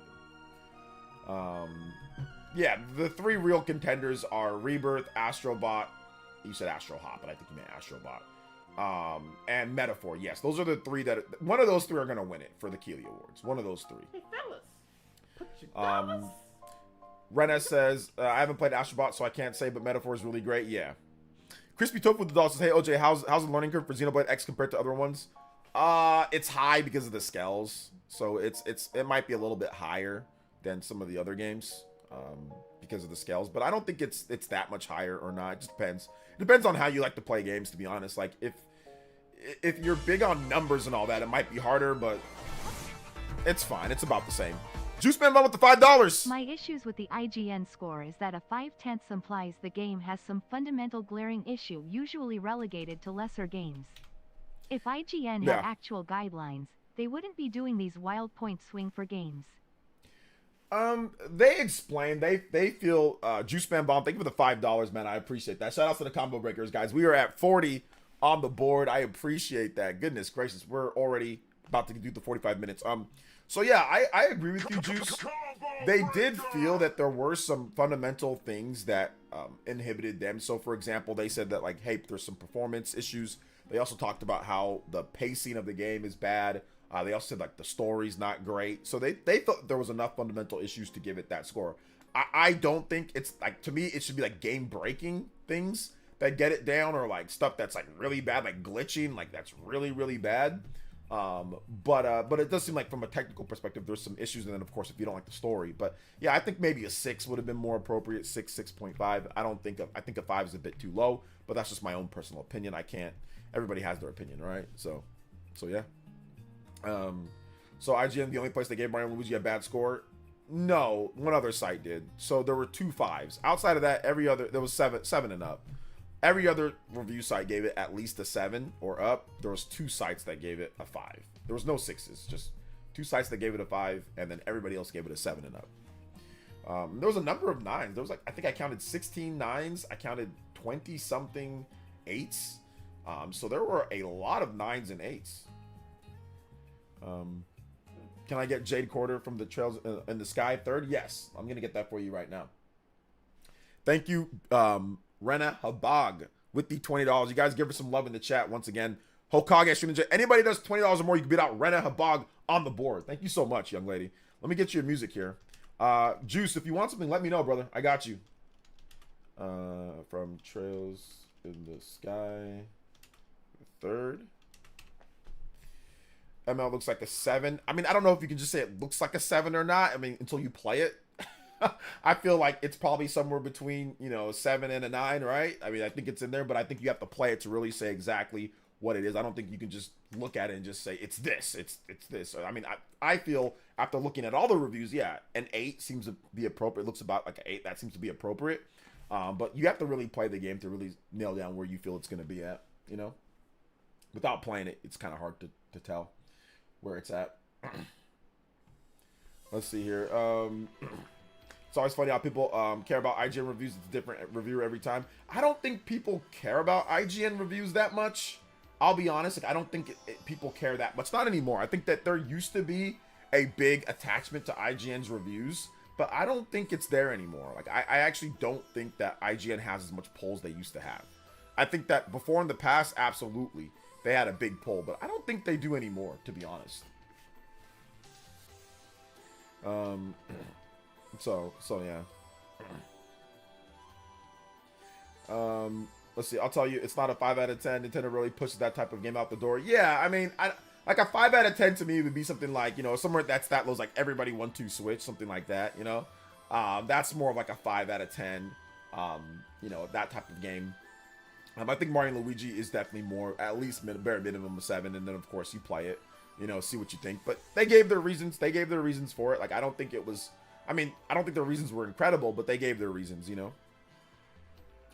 I remember in Xenoblade Chronicles X, all the combat phases you just could adjust. That gave you boost. The whole system was nutty. Yeah. Xenoblade's nuts. So I'm interested to see what they adjust in the combat system. So I'm interested to see how they adjust it. All right, so let's get into the next topic here, though, boys and girls. I think we should move on to the next topic. Oh no, we actually already talked about that. COD fan base will never beat the allegations. So this was a very interesting thing that happened on Twitter. And I felt that there's going to be a wide range of opinions on things like this. Everybody handles negative or bad things or racist things or whatever. Everybody handles things differently. But I thought that it was very interesting. The COD fan base will never beat the allegations of being racist. And let me give you guys exactly this, because I thought this was a funny story, so I wanted to tell you guys that. I'm not going to spend too much time on this. It's not that big of a deal. But there's this girl that plays COD. She's a popular or somewhat popular COD streamer. And she clips this part of her playing COD. And in the clip of her playing COD, Black Ops, the new one, there's just this crazy racist just yelling negative N-word and just being just completely crazy, right? Like the typical COD stuff that you would see back in the day, you know? So whatever. That's been there, done that. However, there was a lot of heat that this person got. They ended up deleting the tweet, but before then, they tried to explain themselves. But in the clip, she's just laughing. So the person's just going off. And she doesn't mute the person. She doesn't say that that's bad. She just sits there and laughs. So obviously when she clipped that and put it on Twitter, it got a lot of traction. A lot of people were looking at that and saying it. And the reason why I say that the COD fan base will never beat the allegations is because they are so used to racism and sexism and misogyny and all sorts of just nasty, vile things that people say. It's gotten to the point where they want to bait racists for content. They want to bait racists for content. Now, that person, she knew that person was crazy. And that's why she ended up blocking me. She's saying that other people are soft, but she blocked me over calling out her stupidity. She knew that person's crazy. She knew that person goes on racist tirades. So she got her friend to talk to that person, knowing that it would bait that person into saying something racist. So she could clip it and put it on Twitter for content and just sit back and laugh because she knew that was going to happen. So she didn't call out the person though. We can't see who the person's tag is. Activision can't go in, or whoever make Activision, right? Activision can't go in and ban the person or do anything because she didn't even reveal the person's, even though she knows who it is, she didn't reveal the person's tag. She didn't reveal anything. So she's just sitting back and laughing. She's just sitting back and laughing. And understandably, some people are like, oh yeah, that's funny. Some people like dark humor, whatever the case is, don't care. Oh, it's just words, sticks and stones, blah, blah, blah. And I get that.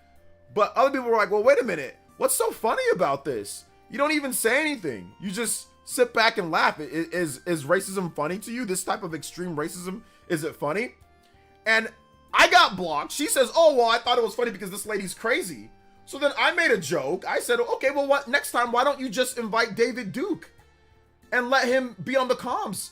I was like, extreme racism is funny, so let's just laugh at everything, you know? And she blocked me over that. And I'm like, and I don't care that she blocked me. It's just some weird old chick. I never seen this chick in my life before. I never watched her stupid Call of Duty videos. Call of Duty's ass. But I just found it funny that she's over here agreeing with everybody that's calling people soft for calling her out, but she can't take a David Duke joke. She can't take people giving her a little bit of heat over it. And I wasn't even like I was disrespectful. Like I didn't insult her because people were trying to say that she's calling out a toxic player. She didn't call out anybody. She did not call out anybody.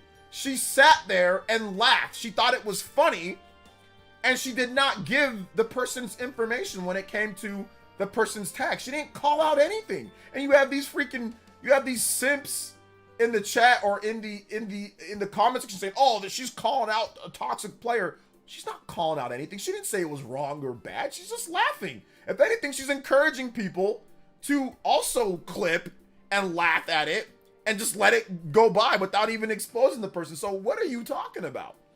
And this is the type of stuff that I'm discussing. This is the type of stuff that I'm talking about with the Call of Duty, why I even stopped playing Call of Duty in the first place. And I thought it'd be relevant. Some people ask me, OJ, why don't you play Call of Duty? Here's the reason why.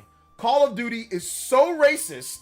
Some of the top creators for Call of Duty are now making content off of its racism.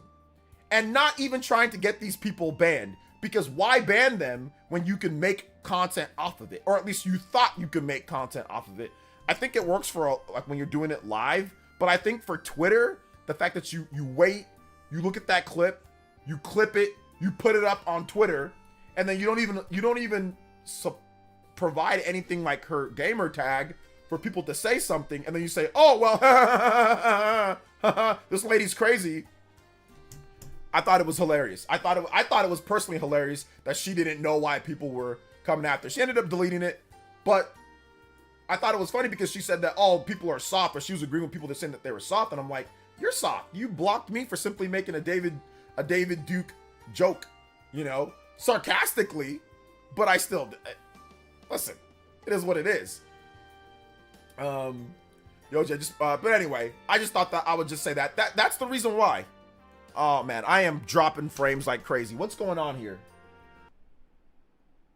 What's going on here? Why am I dropping frames? Give me a second here, guys. Let me know how it sounds and looks. Apparently, I'm dropping frames. I don't know why I am, but I am. Not enough keyframes, which is causing buffering. My keyframes aren't good enough, apparently. You guys let me know in the chat.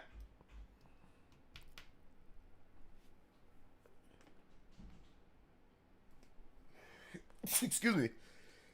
Excuse me.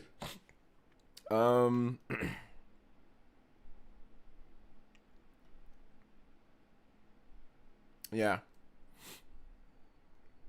I thought my keyframes were exactly where they need to be. I don't know why they're saying it's not good enough.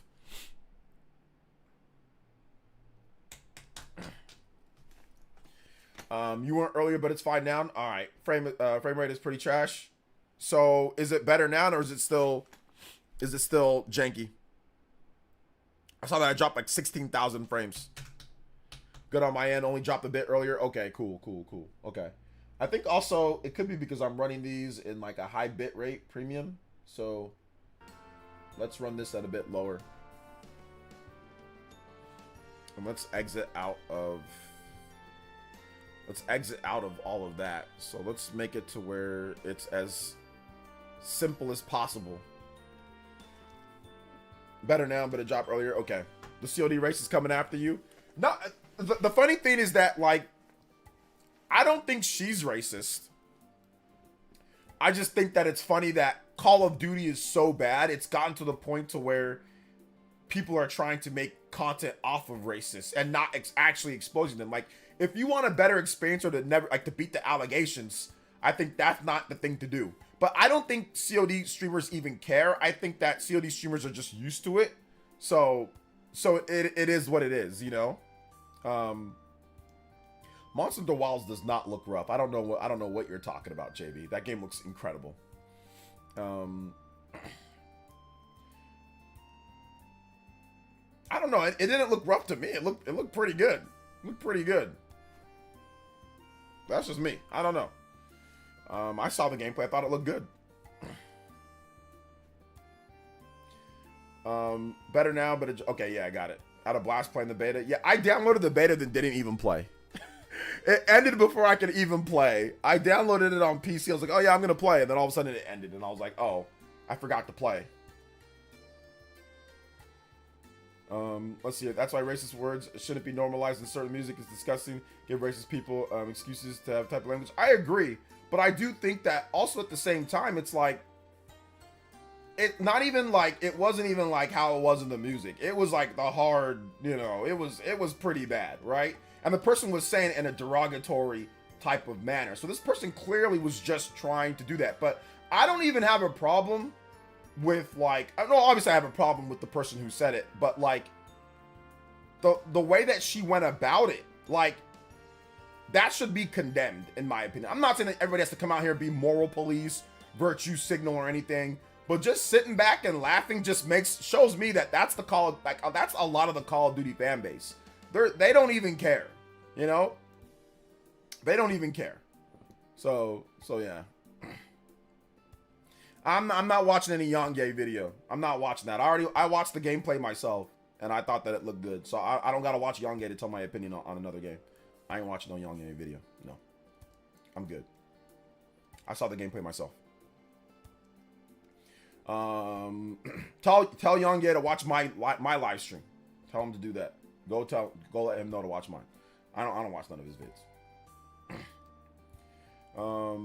You don't got to take my word for it. You can believe whatever you want. You don't got to take my word for it. I'm just not watching him to get an opinion on a game. I don't got to do that. Why am I gonna watch him to get an opinion on the game? I've probably been playing games longer than he has. I'm older than him, so I've been playing games longer than he has. I don't need his opinion to know if something looks good or not. That's ridiculous. I mean, didn't he tell us that he did a good Kiryu or whatever? He said the voice was good. So like, so I mean, like, didn't he say that? He said the voice was good. He said it was. He put his all in. He did a great job, bro. What? I don't know about all that. So.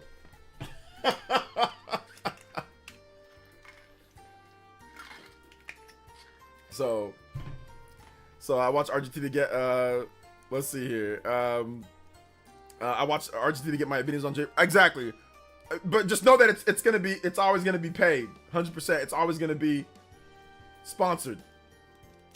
So yeah.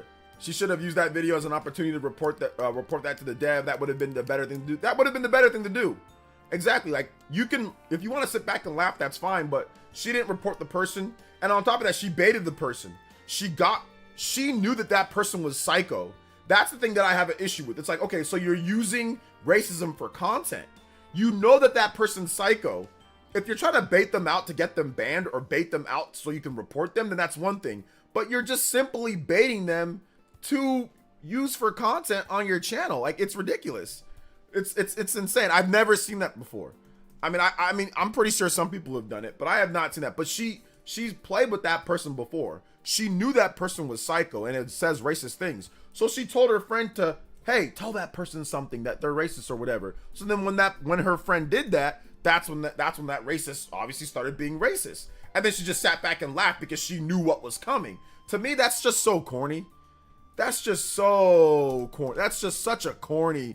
It's such a corny thing to do, bro. Like, it's so corny. Let's see here. So yeah. Let's see. Seriously, is it possible that it was all planned? It was partially planned, yeah, because she knew that person was psycho. She got her friend to say something to the psycho person, then just sat back and she could have muted the person. She did not mute the person. She just let it play. You can easily mute somebody when they're saying crazy things. Most of the time, I've watched streams where people are playing online, then somebody goes online and starts saying something insane. They instantly try to mute them. She just sat back and laughed and let them say it. And then in the chat, she's trying to sit there and on Twitter, she said, oh, I can't stop anybody. The hell you can?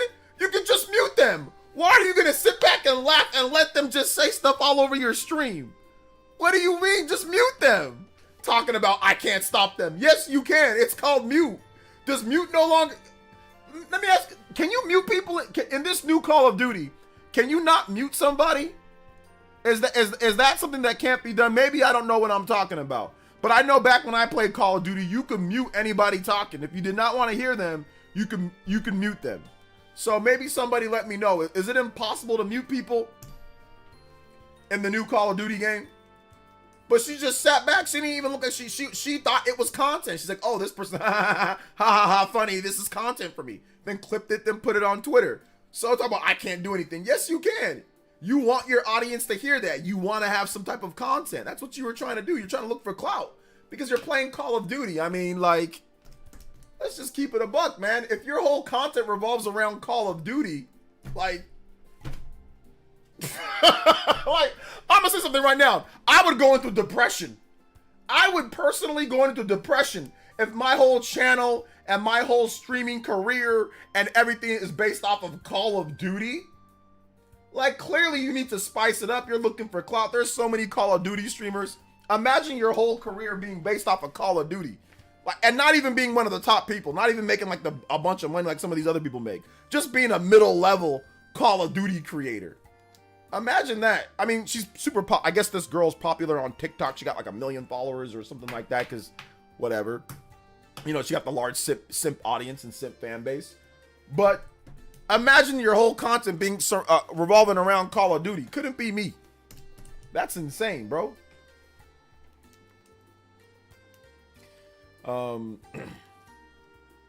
It likely is. The idea that you couldn't is absolutely preposterous. Yeah, you can do that in every COD. Yeah, exactly. That's what I'm thinking. I have to report so much when I play Siege. So many racist, homophobic messages slung at me because I'm bad at the game.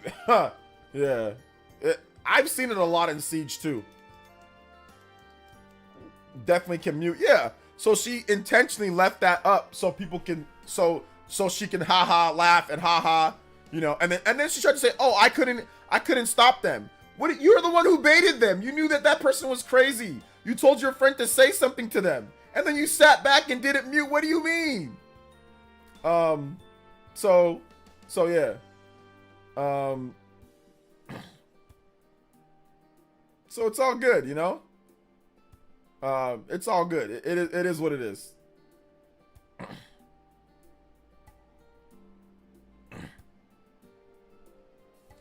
It is what it is overall.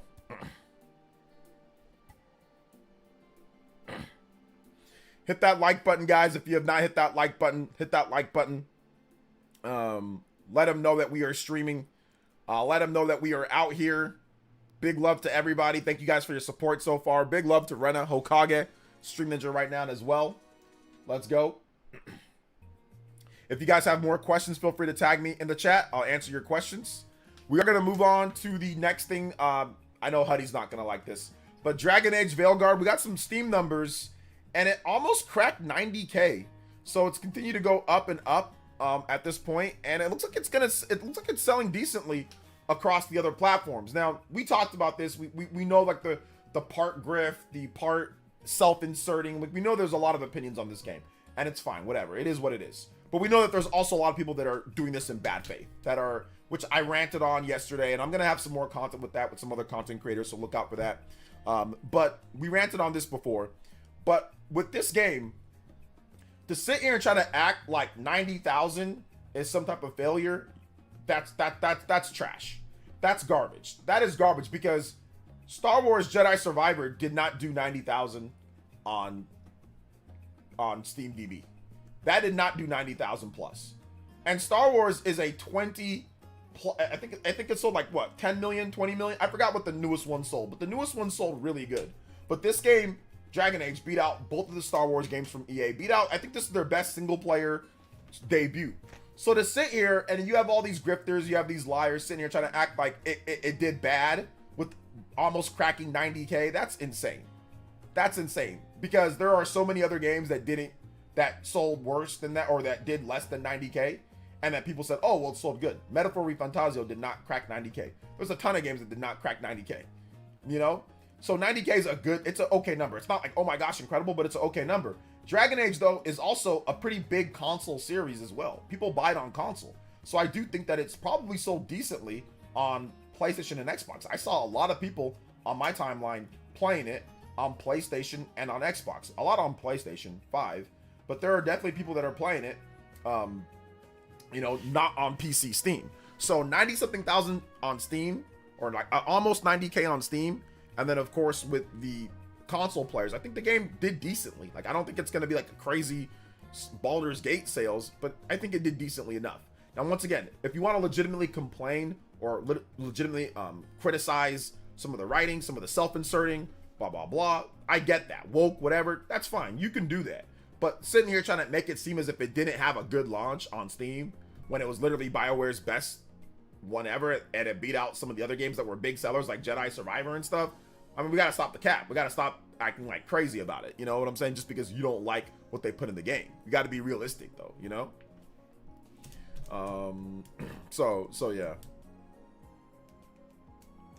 Let's see. Sup, OJ? Yeah, I've been getting lag on your stream, spawn wave, etc. for a while now. And everything's good on my side. So YouTube's bugging for some streamers I see.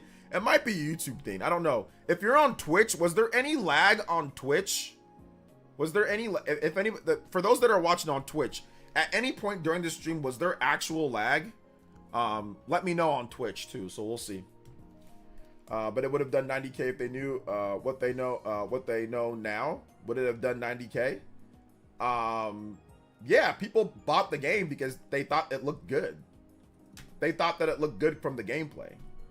Like, so they bought the game because of that. They bought it because, oh wow, this looks cool. Or I like Dragon Age. Or I don't care. I don't mind. Like, I can just not pick certain options. Like, there are some things where you don't have to pick the option and you won't hear whatever option or whatever thing that you feel is bad. Like, you can pick a different option, you know? So yeah.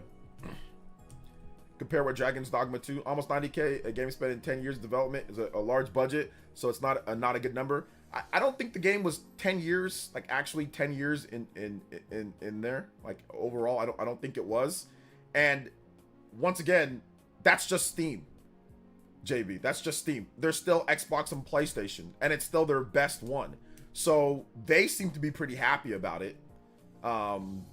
So I don't really think that if they're happy with it and that's their best one ever for BioWare, I don't think it's necessarily something where it's, oh my god, it's the worst number ever. And once again, we still don't got PlayStation and Xbox numbers.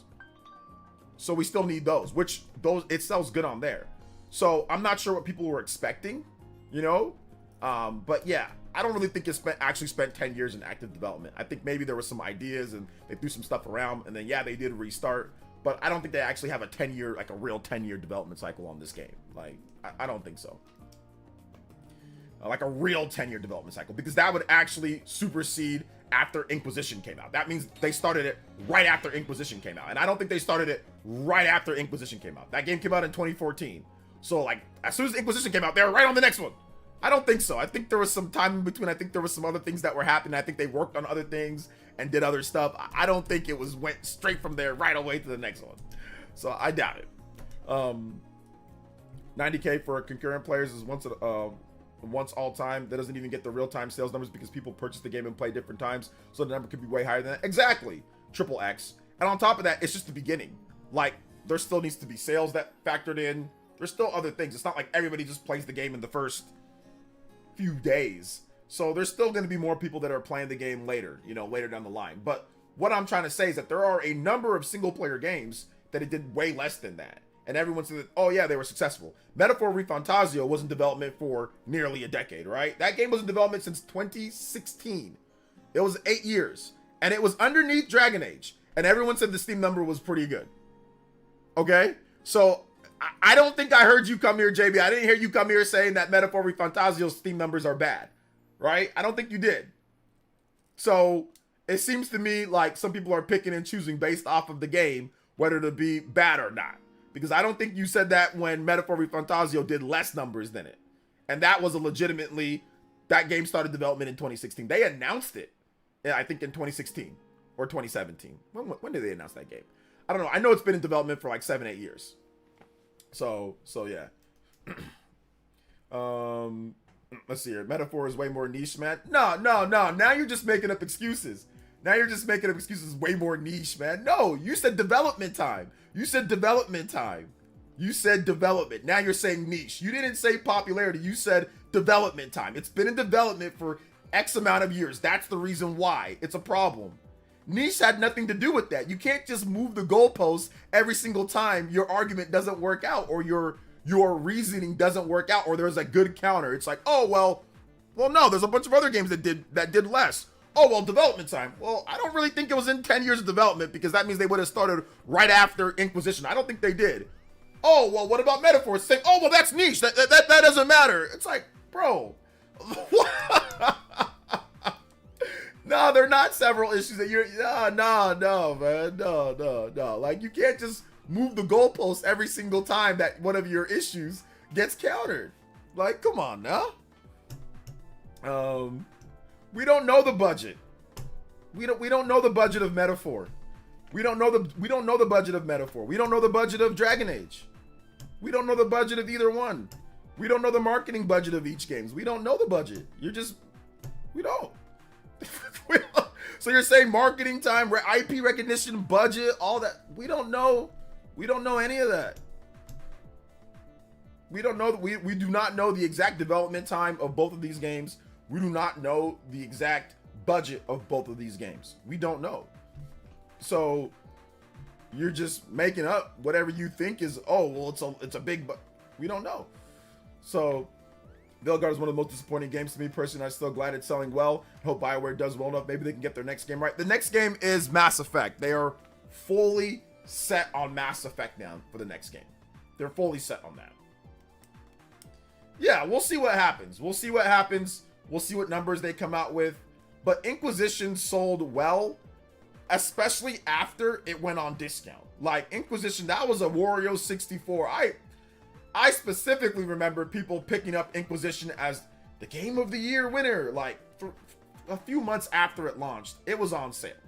It was on sale for $30, $25. People were just buying it in droves, discounted. It did okay at the beginning, but I don't recall any major numbers at the beginning. Now, maybe it did.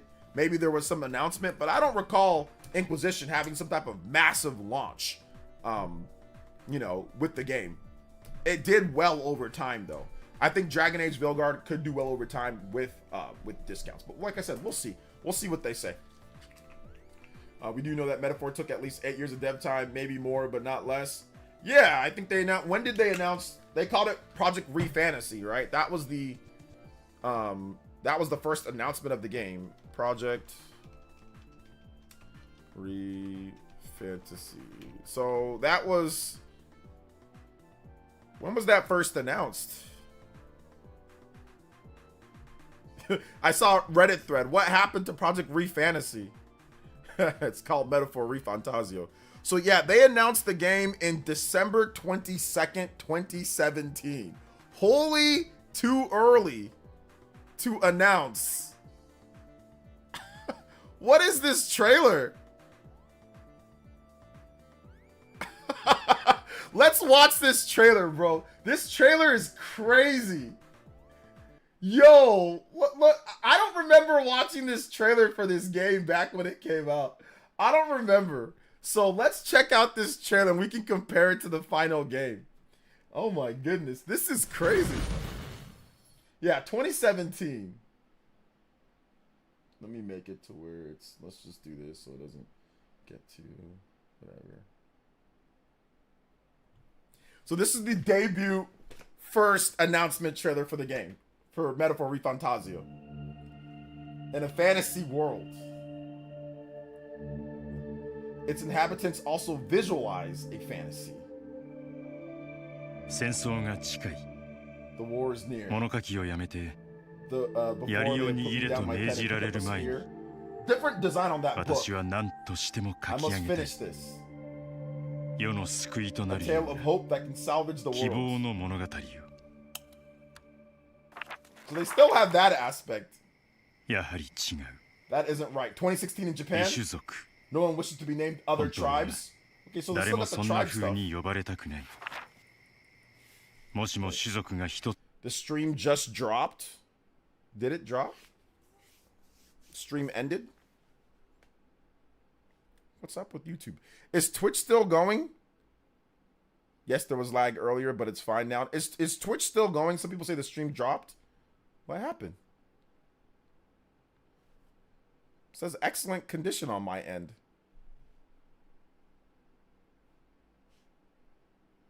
Reload. Okay, it's working now. I do not know what happened there, guys. I don't know why it's. I've got to figure something out with the. I think my keyframe intervals are messed up, but I did drop more frames since then. But I'm not sure why it does that. Like I think it must be something with my settings and like my multi-stream that I'm using. Let's see here. Twitch is fine. All right, still going. Okay. It just ended randomly. It never told me that I ended at this point. It never told me that I ended at all. Anyway, let's continue on here. I guess I'll start over, I guess.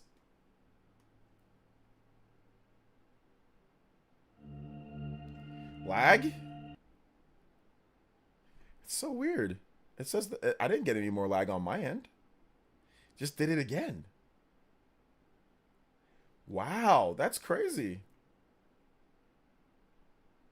It says my stream. It says everything's good on my end. That's the funny thing.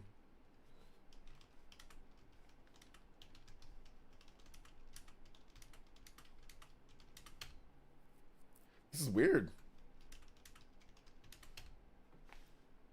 Yeah, because it says stream quality is good. I did have some lag, but it didn't say that it ended the stream or anything like that. Might be device dependent. Reloaded to help it. Yeah, reload. See if it reloads. JB moving the goalpost too much. It caused lag.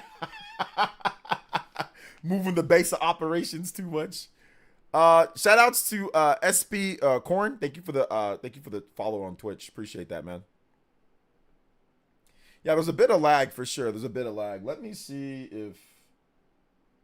Guess we're just gonna have to do this. Definitely watchable. Okay. YouTube disc. Yeah, there's like some YouTube disconnection issues. Let me know how everything is right now, though.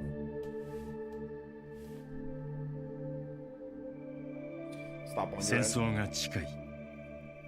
物書きをやめて、槍を握れと命じられる前に、私は何としても書き上げたい。世の救いとなるような希望の物語を。Yeah, refresh if it's not working. 違う。異種族。 No one wishes to be named other 本 tribes. 当は誰もそんな風に呼ばれたくない。もしも種族が一 If つ there なら were only one tribe, there 戦 would be 争 no など war. 起きないだろう。そうなれば You would be free to travel to distant 遠い countries. 国まで自由に旅ができる。おっと、 Oh wait, is that 王 Luis? や貴族も People no longer 望 desire ま for れた kings- ものじゃない。 That looks like Luis. 誰もが望む理想と What kind は of world of promised land everyone 一体 hopes for? どんな世界だろうか。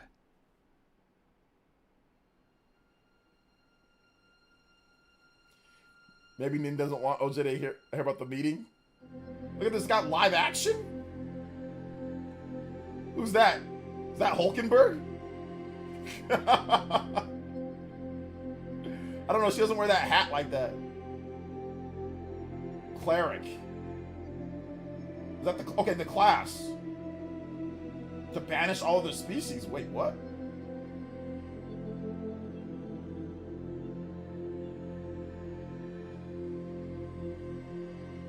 The ninjas busted through.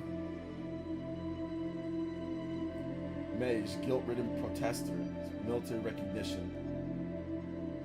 Yeah, this might tie into what's going on. They got the class system. Obviously, it was going to be job system from the beginning. That's the knight class, right?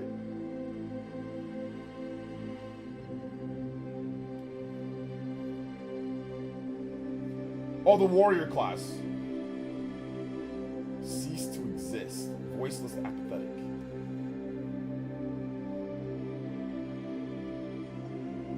This is so weird.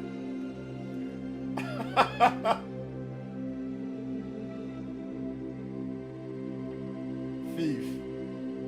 Indecisive lone wolf to escape from reality. Yeah, I mean, this is wild energy, contrast to the energy and vibe. Yeah. I mean, they clearly lay out the job, like the job system at this point, right? Yo, Nicholas, thank you for the subscription, brother. This the night class? No, must be the Lord. Oh, Lord. Okay. This is the first ever trailer, Western trailer for Metaphor Refantasia. 現実では In the real 誰も world, が不安に we are ま all みれて stained い with る。 anxiety. 争って We fight. Ski We has. abandon. 魔法も戦争の Sorcery is 道具 merely a tool for war. ならば Then, こういう世界 how はど about う a だ。 place like this? その世界には In this world, 種族は there's 一 only つだ one tribe. 彼らに魔法は必 For 要 them, ない。 sorcery is without need. 学びと手 They 技だけ established a で megapolis 巨大 through 都市を learning and 築く。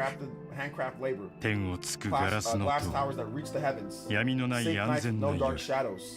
生き交 Busy う streets where 国 coaches come and go. そして And all the laws and 満たされ mostly た satisfied 彼らの people. 法 And に in は all laws. 民の命は People's 平等だと lives 書 are かれ all てい equal. る。分かってい I る。 know. こんなものは幻想、絵 This may 空 be a ことだ。 fantasy, a castle on a cloud. だが But I have 私 faith は信 that じたい。この物語が it will eventually become 誰かの somebody's 希望 hope. となり、やがてそれを The 体 nicest 現 of する all もの。 beings. One who will この change 現 the 実 world. を救う本当の A true 英雄 hero. が訪れるのだと。世界は The world need 永 not 遠に to このまま remain であ like る this 必 forever. 要はない。そう信じる Testament for having 意志 the の will to 証。 believe. きっと This is what we call それを幻想と呼ぶのだ。 Rethink Fantasy RPG. Fantasio. There was it right there. That was it right there. I remember when this was first announced, I was like, okay. Yeah, whatever, bro. Like, where's Persona 5? Overclock Buster! I think that's what I said. I was like, where the hell is Persona 5 for Switch, Atlas? I think that's literally what I said when they revealed this trailer. I was like, yeah, nobody cares, bro. Like, give me Persona 5 for Switch or I'm revolting. Oh, man. Because at that time, I had already beaten the game on PS4. So, obviously, Switch was out. Persona 5 came out, I think, right before, like, or right after Switch launched. Right around there. So yeah. So it was what it was there, you know? Overall. All right. Let's see. Let's do this. Okay. Wait. No, wait. Hold up. No, we can't do that. I already got some music up. Here we go. Did you look at the chat for Metaphor where the guy in the night costume is eating chicken? Nah, I'm good, man. Thank you, though. I appreciate it, Watcher. They finished the brainstorm session and then they get this together. Yeah, exactly. Yeah, I'm not taking any requests in terms of looking at trailers. So no, I'm not gonna do that. But yeah, I just wanted to see what it was at first compared to like what it is not at this point. I don't want to go look through all the different trailers of the game and start comparing and say, oh, this was weird. I'm not trying to do all that. So no, I'm good, Watcher. But yeah, it's all good though. Maybe next time. They brainstormed and said, all right, we're gonna do this. This is what I'm doing.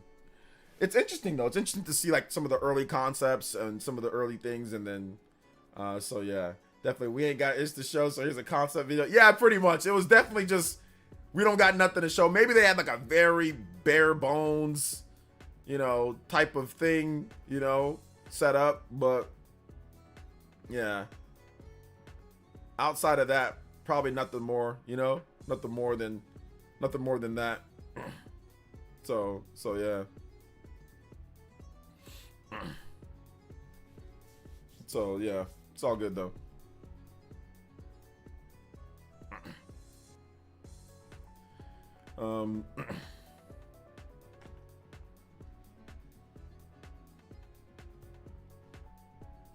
Did you looking good, my man, for this Metaphor? I have not finished Metaphor yet. I'm 100 hours in. I'm 101 hours plus, and I'm on the I think I'm on like the fourth city or so. So yeah, I'm about to. I just finished one of the major plot points. But yeah, I don't think I'm anywhere near. I don't think I'm like anywhere near like that done with the game. I think I still have like a whole second half. So this is probably gonna be like 150, 160 hours for me, maybe somewhere around there. So yeah, so not yet. Man, 2017 doesn't feel that long ago when you look at how many years it was. It doesn't feel like that long ago, but man, so much stuff has happened since 2017, Party Man. You know, the whole Mario movie thing happened with you, which, you know, we don't need to get into that. But like the Mario movie thing since 2017, you know, we've had COVID. That was 3 years before COVID even happened. Obviously, you know, the Mario movie came out. There's been so much crazy stuff, you know, that's happened since that. I think J2 Blue, your crusty 3DS. Your crusty 3DS was in between that time period, which that was years ago at this point.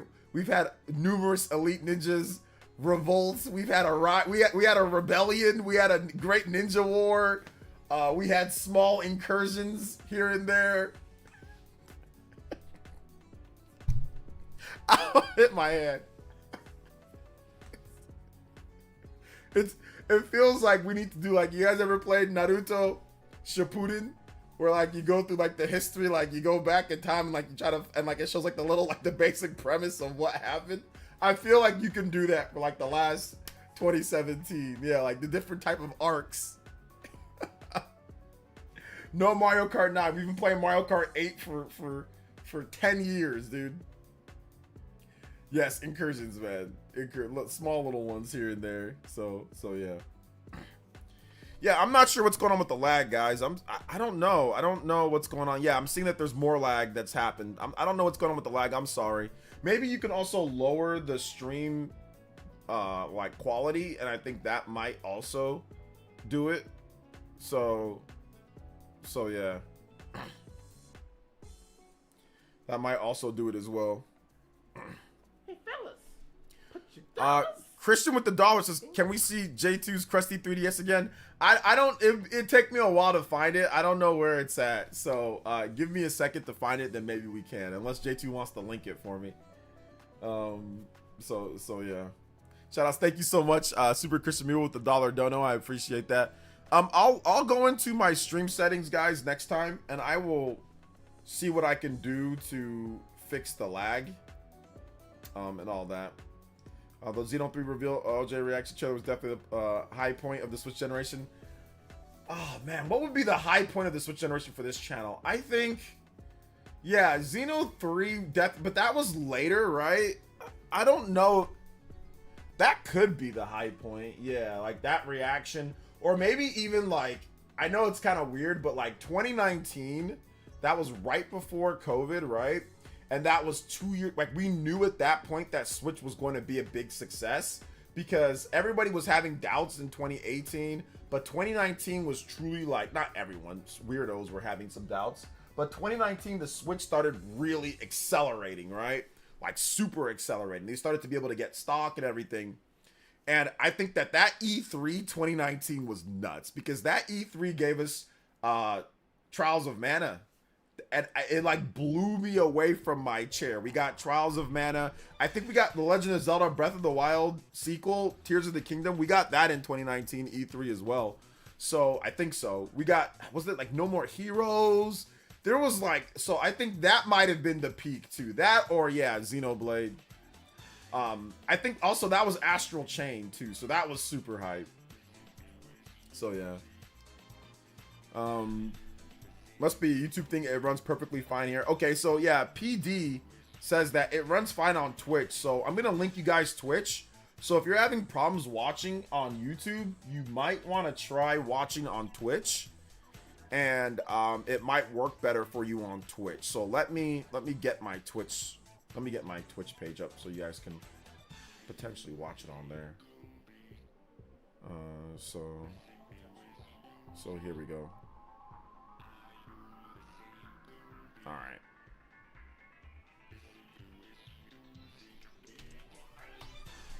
So there you go. That's my Twitch page. If you guys want to watch it on Twitch, you guys can watch it on there. Hopefully it runs a bit better or things aren't as bad. So yeah.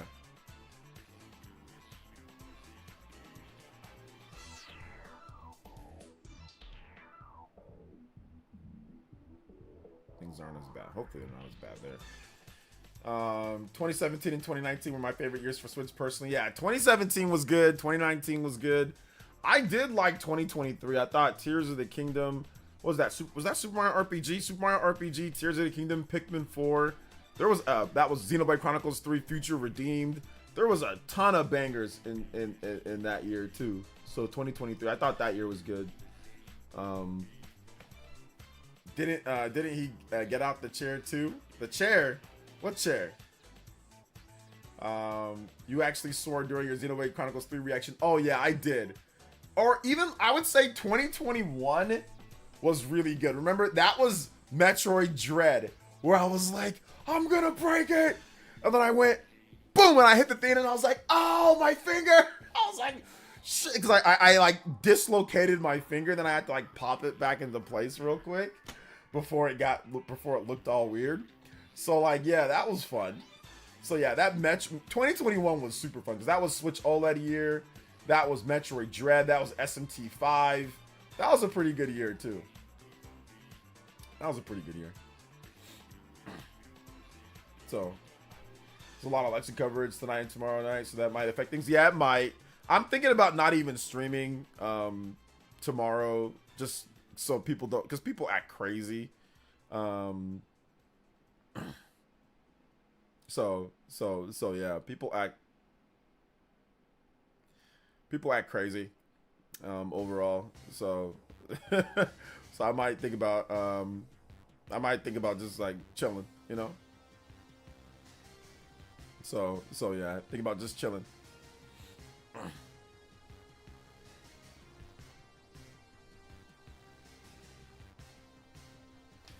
Watch it on NVIDIA Shield, 720p 60, 18 band speed, fine hair stream. Okay.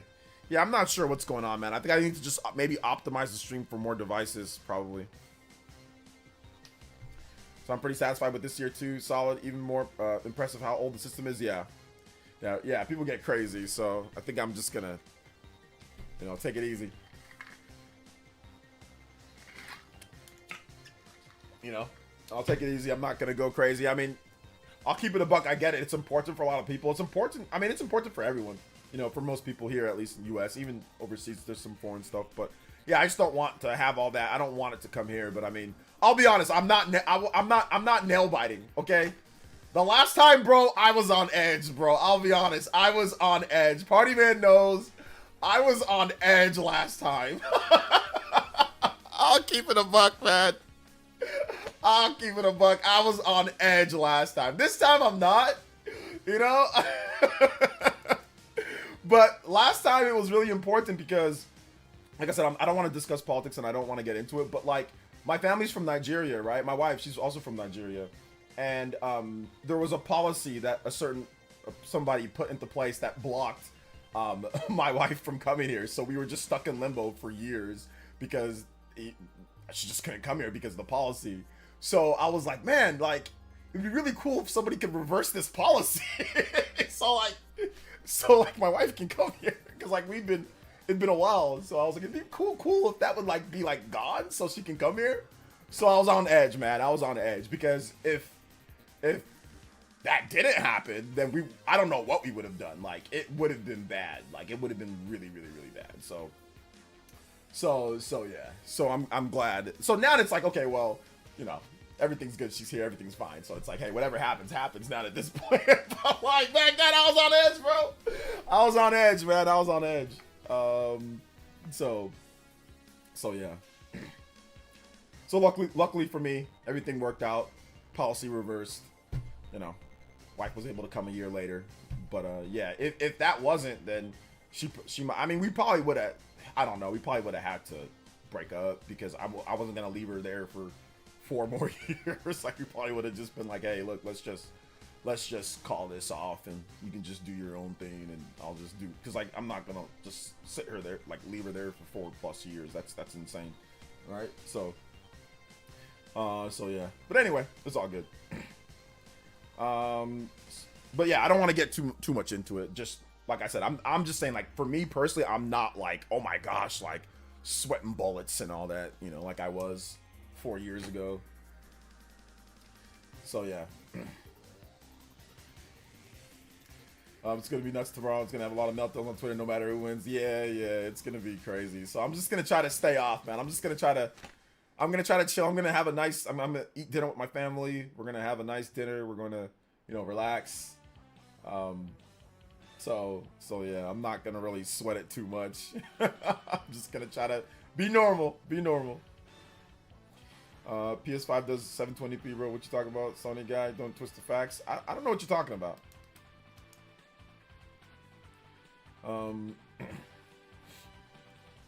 Oh, it's all good, J2, man. Like I said, everything happens for a reason, man. Review Aerials USA. What's my favorite Switch game? My favorite Switch game is, I don't know, Xenoblade Chronicles 3 Future Redeemed. Xenoblade Chronicles 3. That's probably it. Probably it. I'm not really sure though.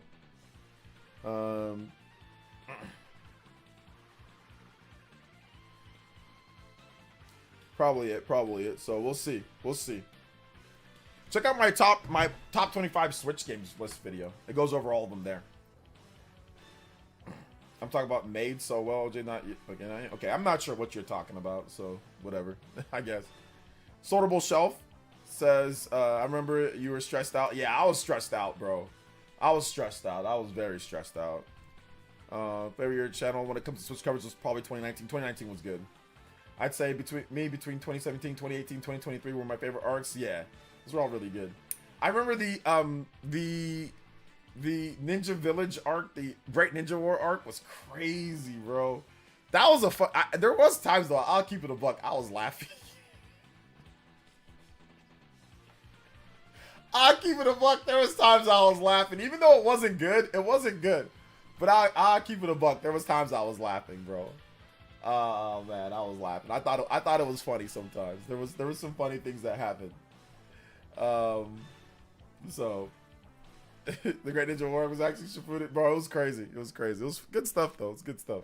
Well, no, it wasn't good stuff. What am I talking about? It's funny now looking back at it that people got so angry, like where it got to the point to where it splintered into 2 factions. Like that was pretty funny. It's pretty funny. All right, if you guys have questions, you can tag me at PlayerEssence, hashtag PlayerEssence, just PlayerEssence by itself. More than happy to answer your questions. We got about 15 minutes left on stream. Unless we do get about 4 more combos, then we will extend it to a 45-minute extension. Right now, we're at 2:15, so we will extend it for 15 minutes. I can take questions right now. Feel free to drop them in the chat, or if you have comments on video games or like, video game stuff or other things, let me know in the chat. I'll be more than happy to talk about those. Akatsuki got 4.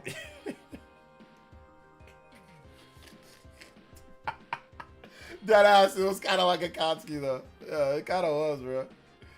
Let's see here. It kind of was. See, I'm gonna be fun and say the line I've come to love to say on a weekly basis. How about them Cowboys? I know. How about them? Did you hear what Dak Prescott said? He was like, "Man, we bleeping suck." But I mean, to be honest, they're only.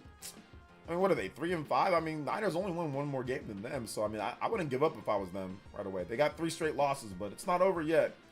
It's not over yet. But if I was Jerry Jones, I'd blow the team up. At this point, it's time to blow the team up and time to start drafting. Blow the team up. Keep Dak.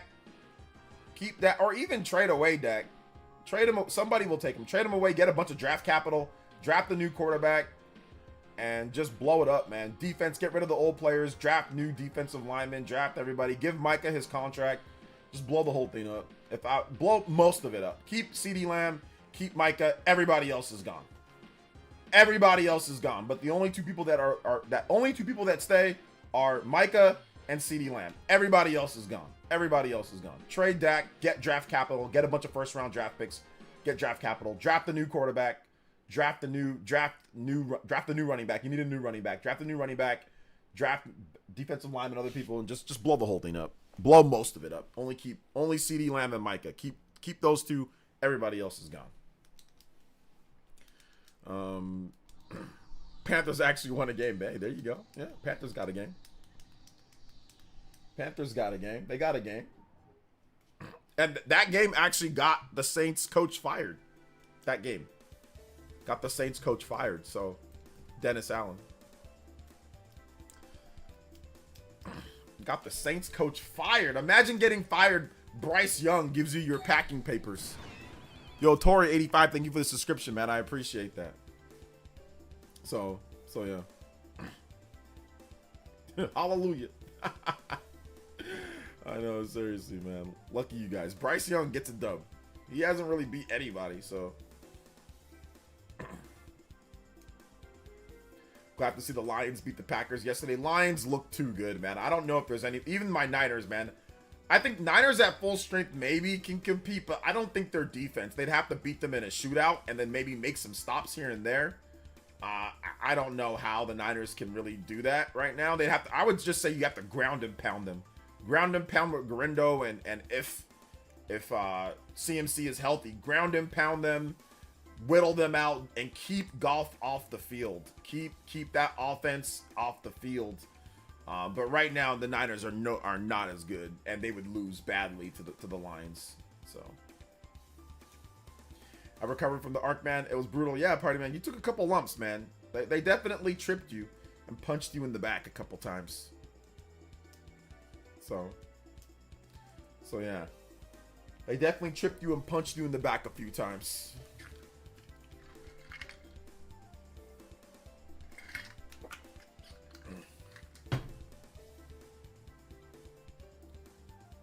I don't know what 1GWX and Made So Well are talking about. I have no idea what you guys are talking about with the PS5. What is the argument here? What is it? What is the argument here, bro?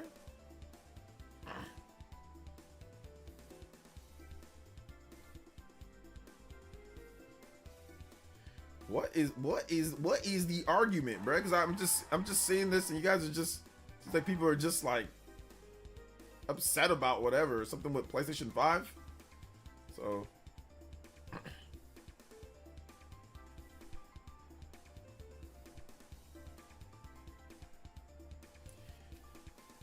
misunderstanding. Cowboys Copium.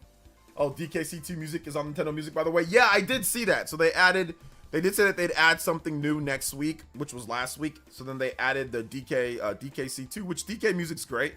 I hope they keep adding more music. I wonder if it's seamless. Let me see if it just, or I have to update. I wonder how, like, cause like, oh no, it just appeared last time. I think once the little 3 lines are doing, that's when it's really just kind of updating in the background, maybe. Yeah, that's what it seems like it's doing. Or at least updating when you try to turn it on. So dungeon crawling and metaphor so addictive, can't get enough of the game. Yeah, it really is. But even though a lot of the places look repetitive and stuff, it's just fun to go through them and fight. And I think that they fixed the whole MP problem. A lot of the places have like the regenerating enemies. So if you're running low on MP, you just got to pick the mage class and you can just get your MP back, which is cool. You know, I think Persona 5 had regenerating MP like with enemies, but they didn't have it like this. Like, it's not as easy overall. So yeah. Let's see here. I wish they would do more than one game. Yeah, it'd be nice. I mean, I don't know. Mine's not even loading up, so maybe they want to be careful with the amount that they're doing so it doesn't like implode. But yeah, mine's not even loading right now, and so I think they're having some issues with some people. So if you put like the more you put on there, obviously if it's like at the beginning, like the app, like it can cause unstableness. So I think they're trying to make sure that it's stable, but at the same time, you know, add frequently. So yeah. So I think they'll just slowly but surely just add a bunch of different tracks. Well, let's hold up. Right now it's okay, but we'll see. We'll see if they actually keep this pace up. I don't know if they'll keep the pace up of this. So they're doing some stuff now, but we'll see if they actually keep it up. I don't know if they will. Yeah, so far. But yeah, I don't know if they might slack on this pace. They might slack on it. But yeah, mine's not even loading, so there you go.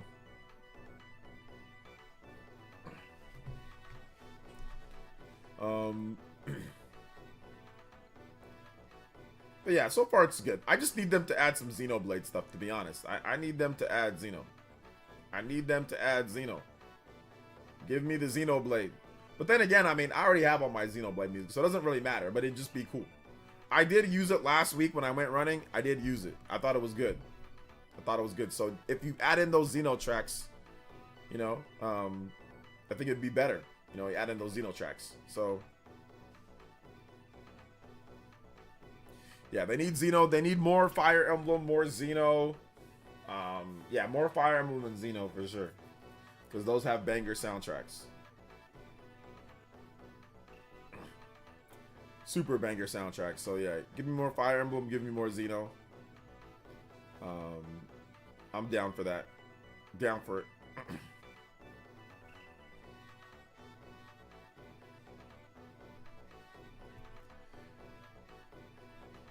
Let's see. You have so much music, OJ. I mean, well, everybody has so much music. I got YouTube Premium. So there's that. Or F-Zero. F-Zero's in there already. Is F-Zero there? I don't recall F-Zero. Is there F-Zero tracks? I don't recall seeing a ton of F-Zero music in there. If mine will load. I don't recall it. Considering the catalog of music they have got, there's no excuse not to add most of their music. Yeah, I think eventually they'll add everything. But like some people said, like, you know, drip feed or whatever people like to say. So I think eventually they'll put out, you know, You know, they'll put out more stuff eventually. So yeah.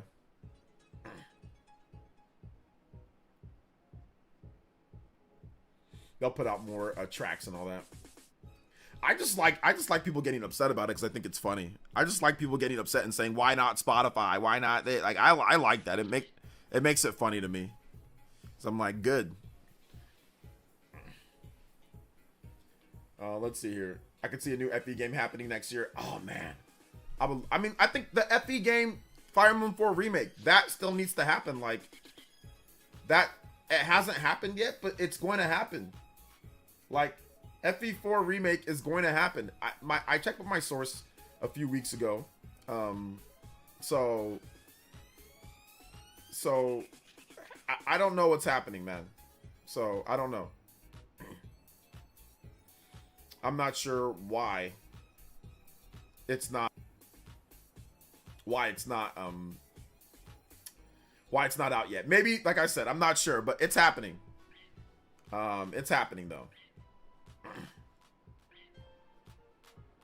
It is going to happen.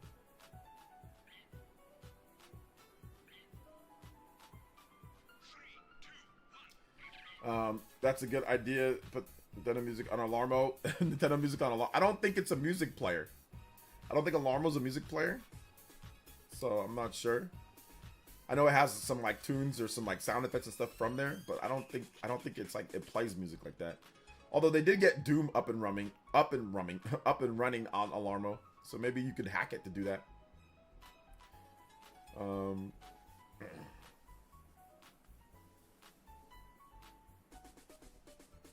Considering the catalog of music they get. Okay, and I already read that, my bad. Yeah, but we'll see what they add. Like I said, it's a nice little side thing, you know, to what they already have, like with NSO. So I'm all down. Like if they're gonna add value to NSO, I like them adding value to NSO. You know, adding value to NSO is good. So if they can any way that they can add value to NSO, that would be good. I would like that. I would like them to add value in any type of way. So if this is one of the ways they can add value to it, I'm down. You know, it's a good thing, which I think it is. So yeah.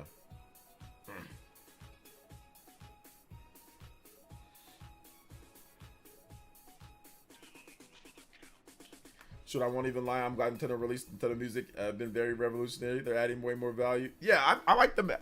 Anything that they can do to add to NSO, like I said, that's good. That's a good thing. I know some people get upset because, oh, I didn't get, you know, my whatever on Spotify or whatever the case is. And I get that, but they got to worry about their own service and adding value to that. And if they wanted to make a music player, there's no need for them to fall in line with other people, you know, just have like, hey, look, we're just going to have like Nintendo music on this thing, you know? So there's enough music that it can actually be pretty good. But once again, it's low right now, but I think it'll get better as we go along. What time is the investor meeting over? Well, the investor meeting is already over. Inspector Void, it's already over. We're going to get the results. It actually already happened. We're going to get the results tonight by around 11 p.m. PT. So it's already over. It's not like ongoing right now, you know? so yeah. So we'll get the results at 11. We already went over predictions and what we think could happen. Yeah, new charts are coming. Updated charts are coming.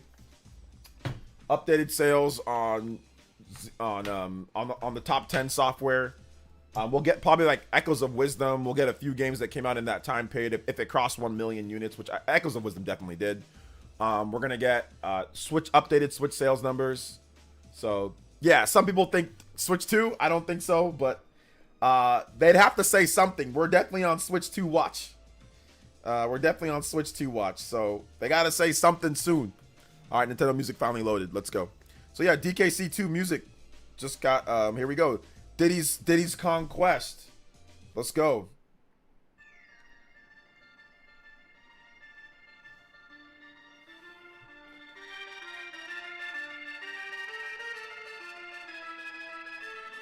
Wow! Wow! Wow! Wow! Wow! Wow! Wow!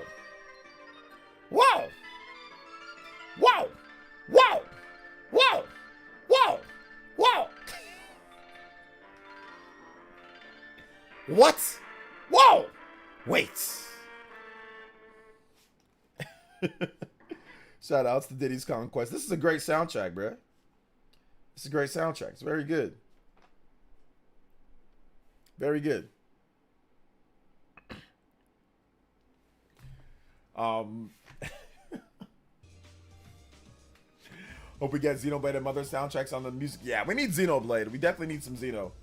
We need some Xeno. We need more Xeno and more Fire Emblem. We only got like one. We need Fire Emblem Awakening. Like Fire Emblem Awakening. We need that. Let's see. I'm so tired with Switch 2. Email me when it's out. Email you. Not even text you. Not even message you. Not even DM you. We got to email you. All right, I got you on the email, brother. Nate, so I got you on the email. Like, all right, let me send that email out. Let me make sure that everything's good there. You know? So yeah.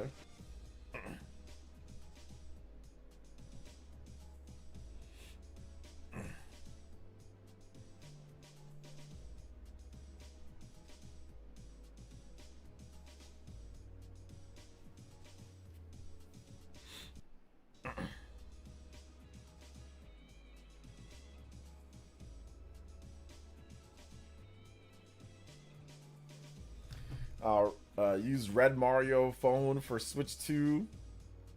Red Mario phone? What does that mean? Momentum has been amazing. Question: do you like surprises? I know I do. I like surprises. I don't like to know everything beforehand. So I'm definitely a surprise person for sure. I'm definitely a surprise person. So I like to have my surprises. But Nintendo's a big surprise people too. So I'm hoping that Nintendo has a good surprise for us. Whatever they do decide to drop that Switch 2 trailer or, you know, whatever. But we'll see what happens tonight with the numbers. So yeah, we'll see what happens. We'll see what happened with the numbers. So yeah.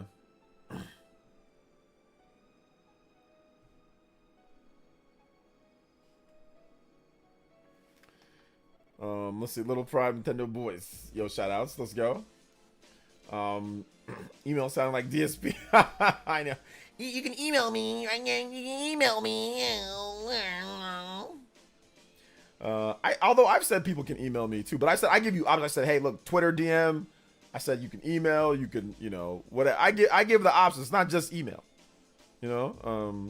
So we got options. We got options.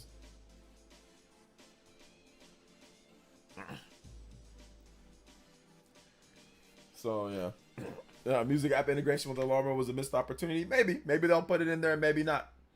Yeah, that'd be cool if they actually had something like. I know they're gonna update Alarma like with different stuff, but yeah, it would have been cool to like have it to where it's like a music player as well. I mean, I guess. I mean, I don't know. I don't know how many people are gonna use an alarm clock for music. I mean, some people might. But yeah, it is what it is. I don't think anybody that I know was like uses an alarm clock for music, but I mean, you could have, I guess. But most people just have it on their phone or just have it on, you know, PC or laptop or something like that. I don't know. They're like, hey, let me get my alarm clock for music. But yeah.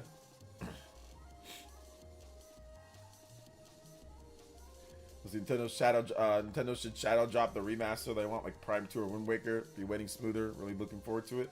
I mean, I don't know if it's gonna be a shadow drop, but they'll probably just announce it out of nowhere. You know, they'll probably just be like, oh, here it is. You know, here it is. So they'll probably just do that. But all right, guys, we are going to wrap it up here. We have hit our goal.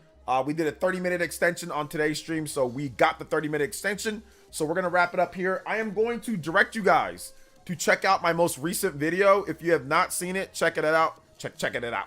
Check it out. It's on Xenoblade Chronicles X Definitive Edition and another big update, in addition to some huge PS1 JRPG remasters that Square Enix would like to see come out. So yeah, thank you guys so much.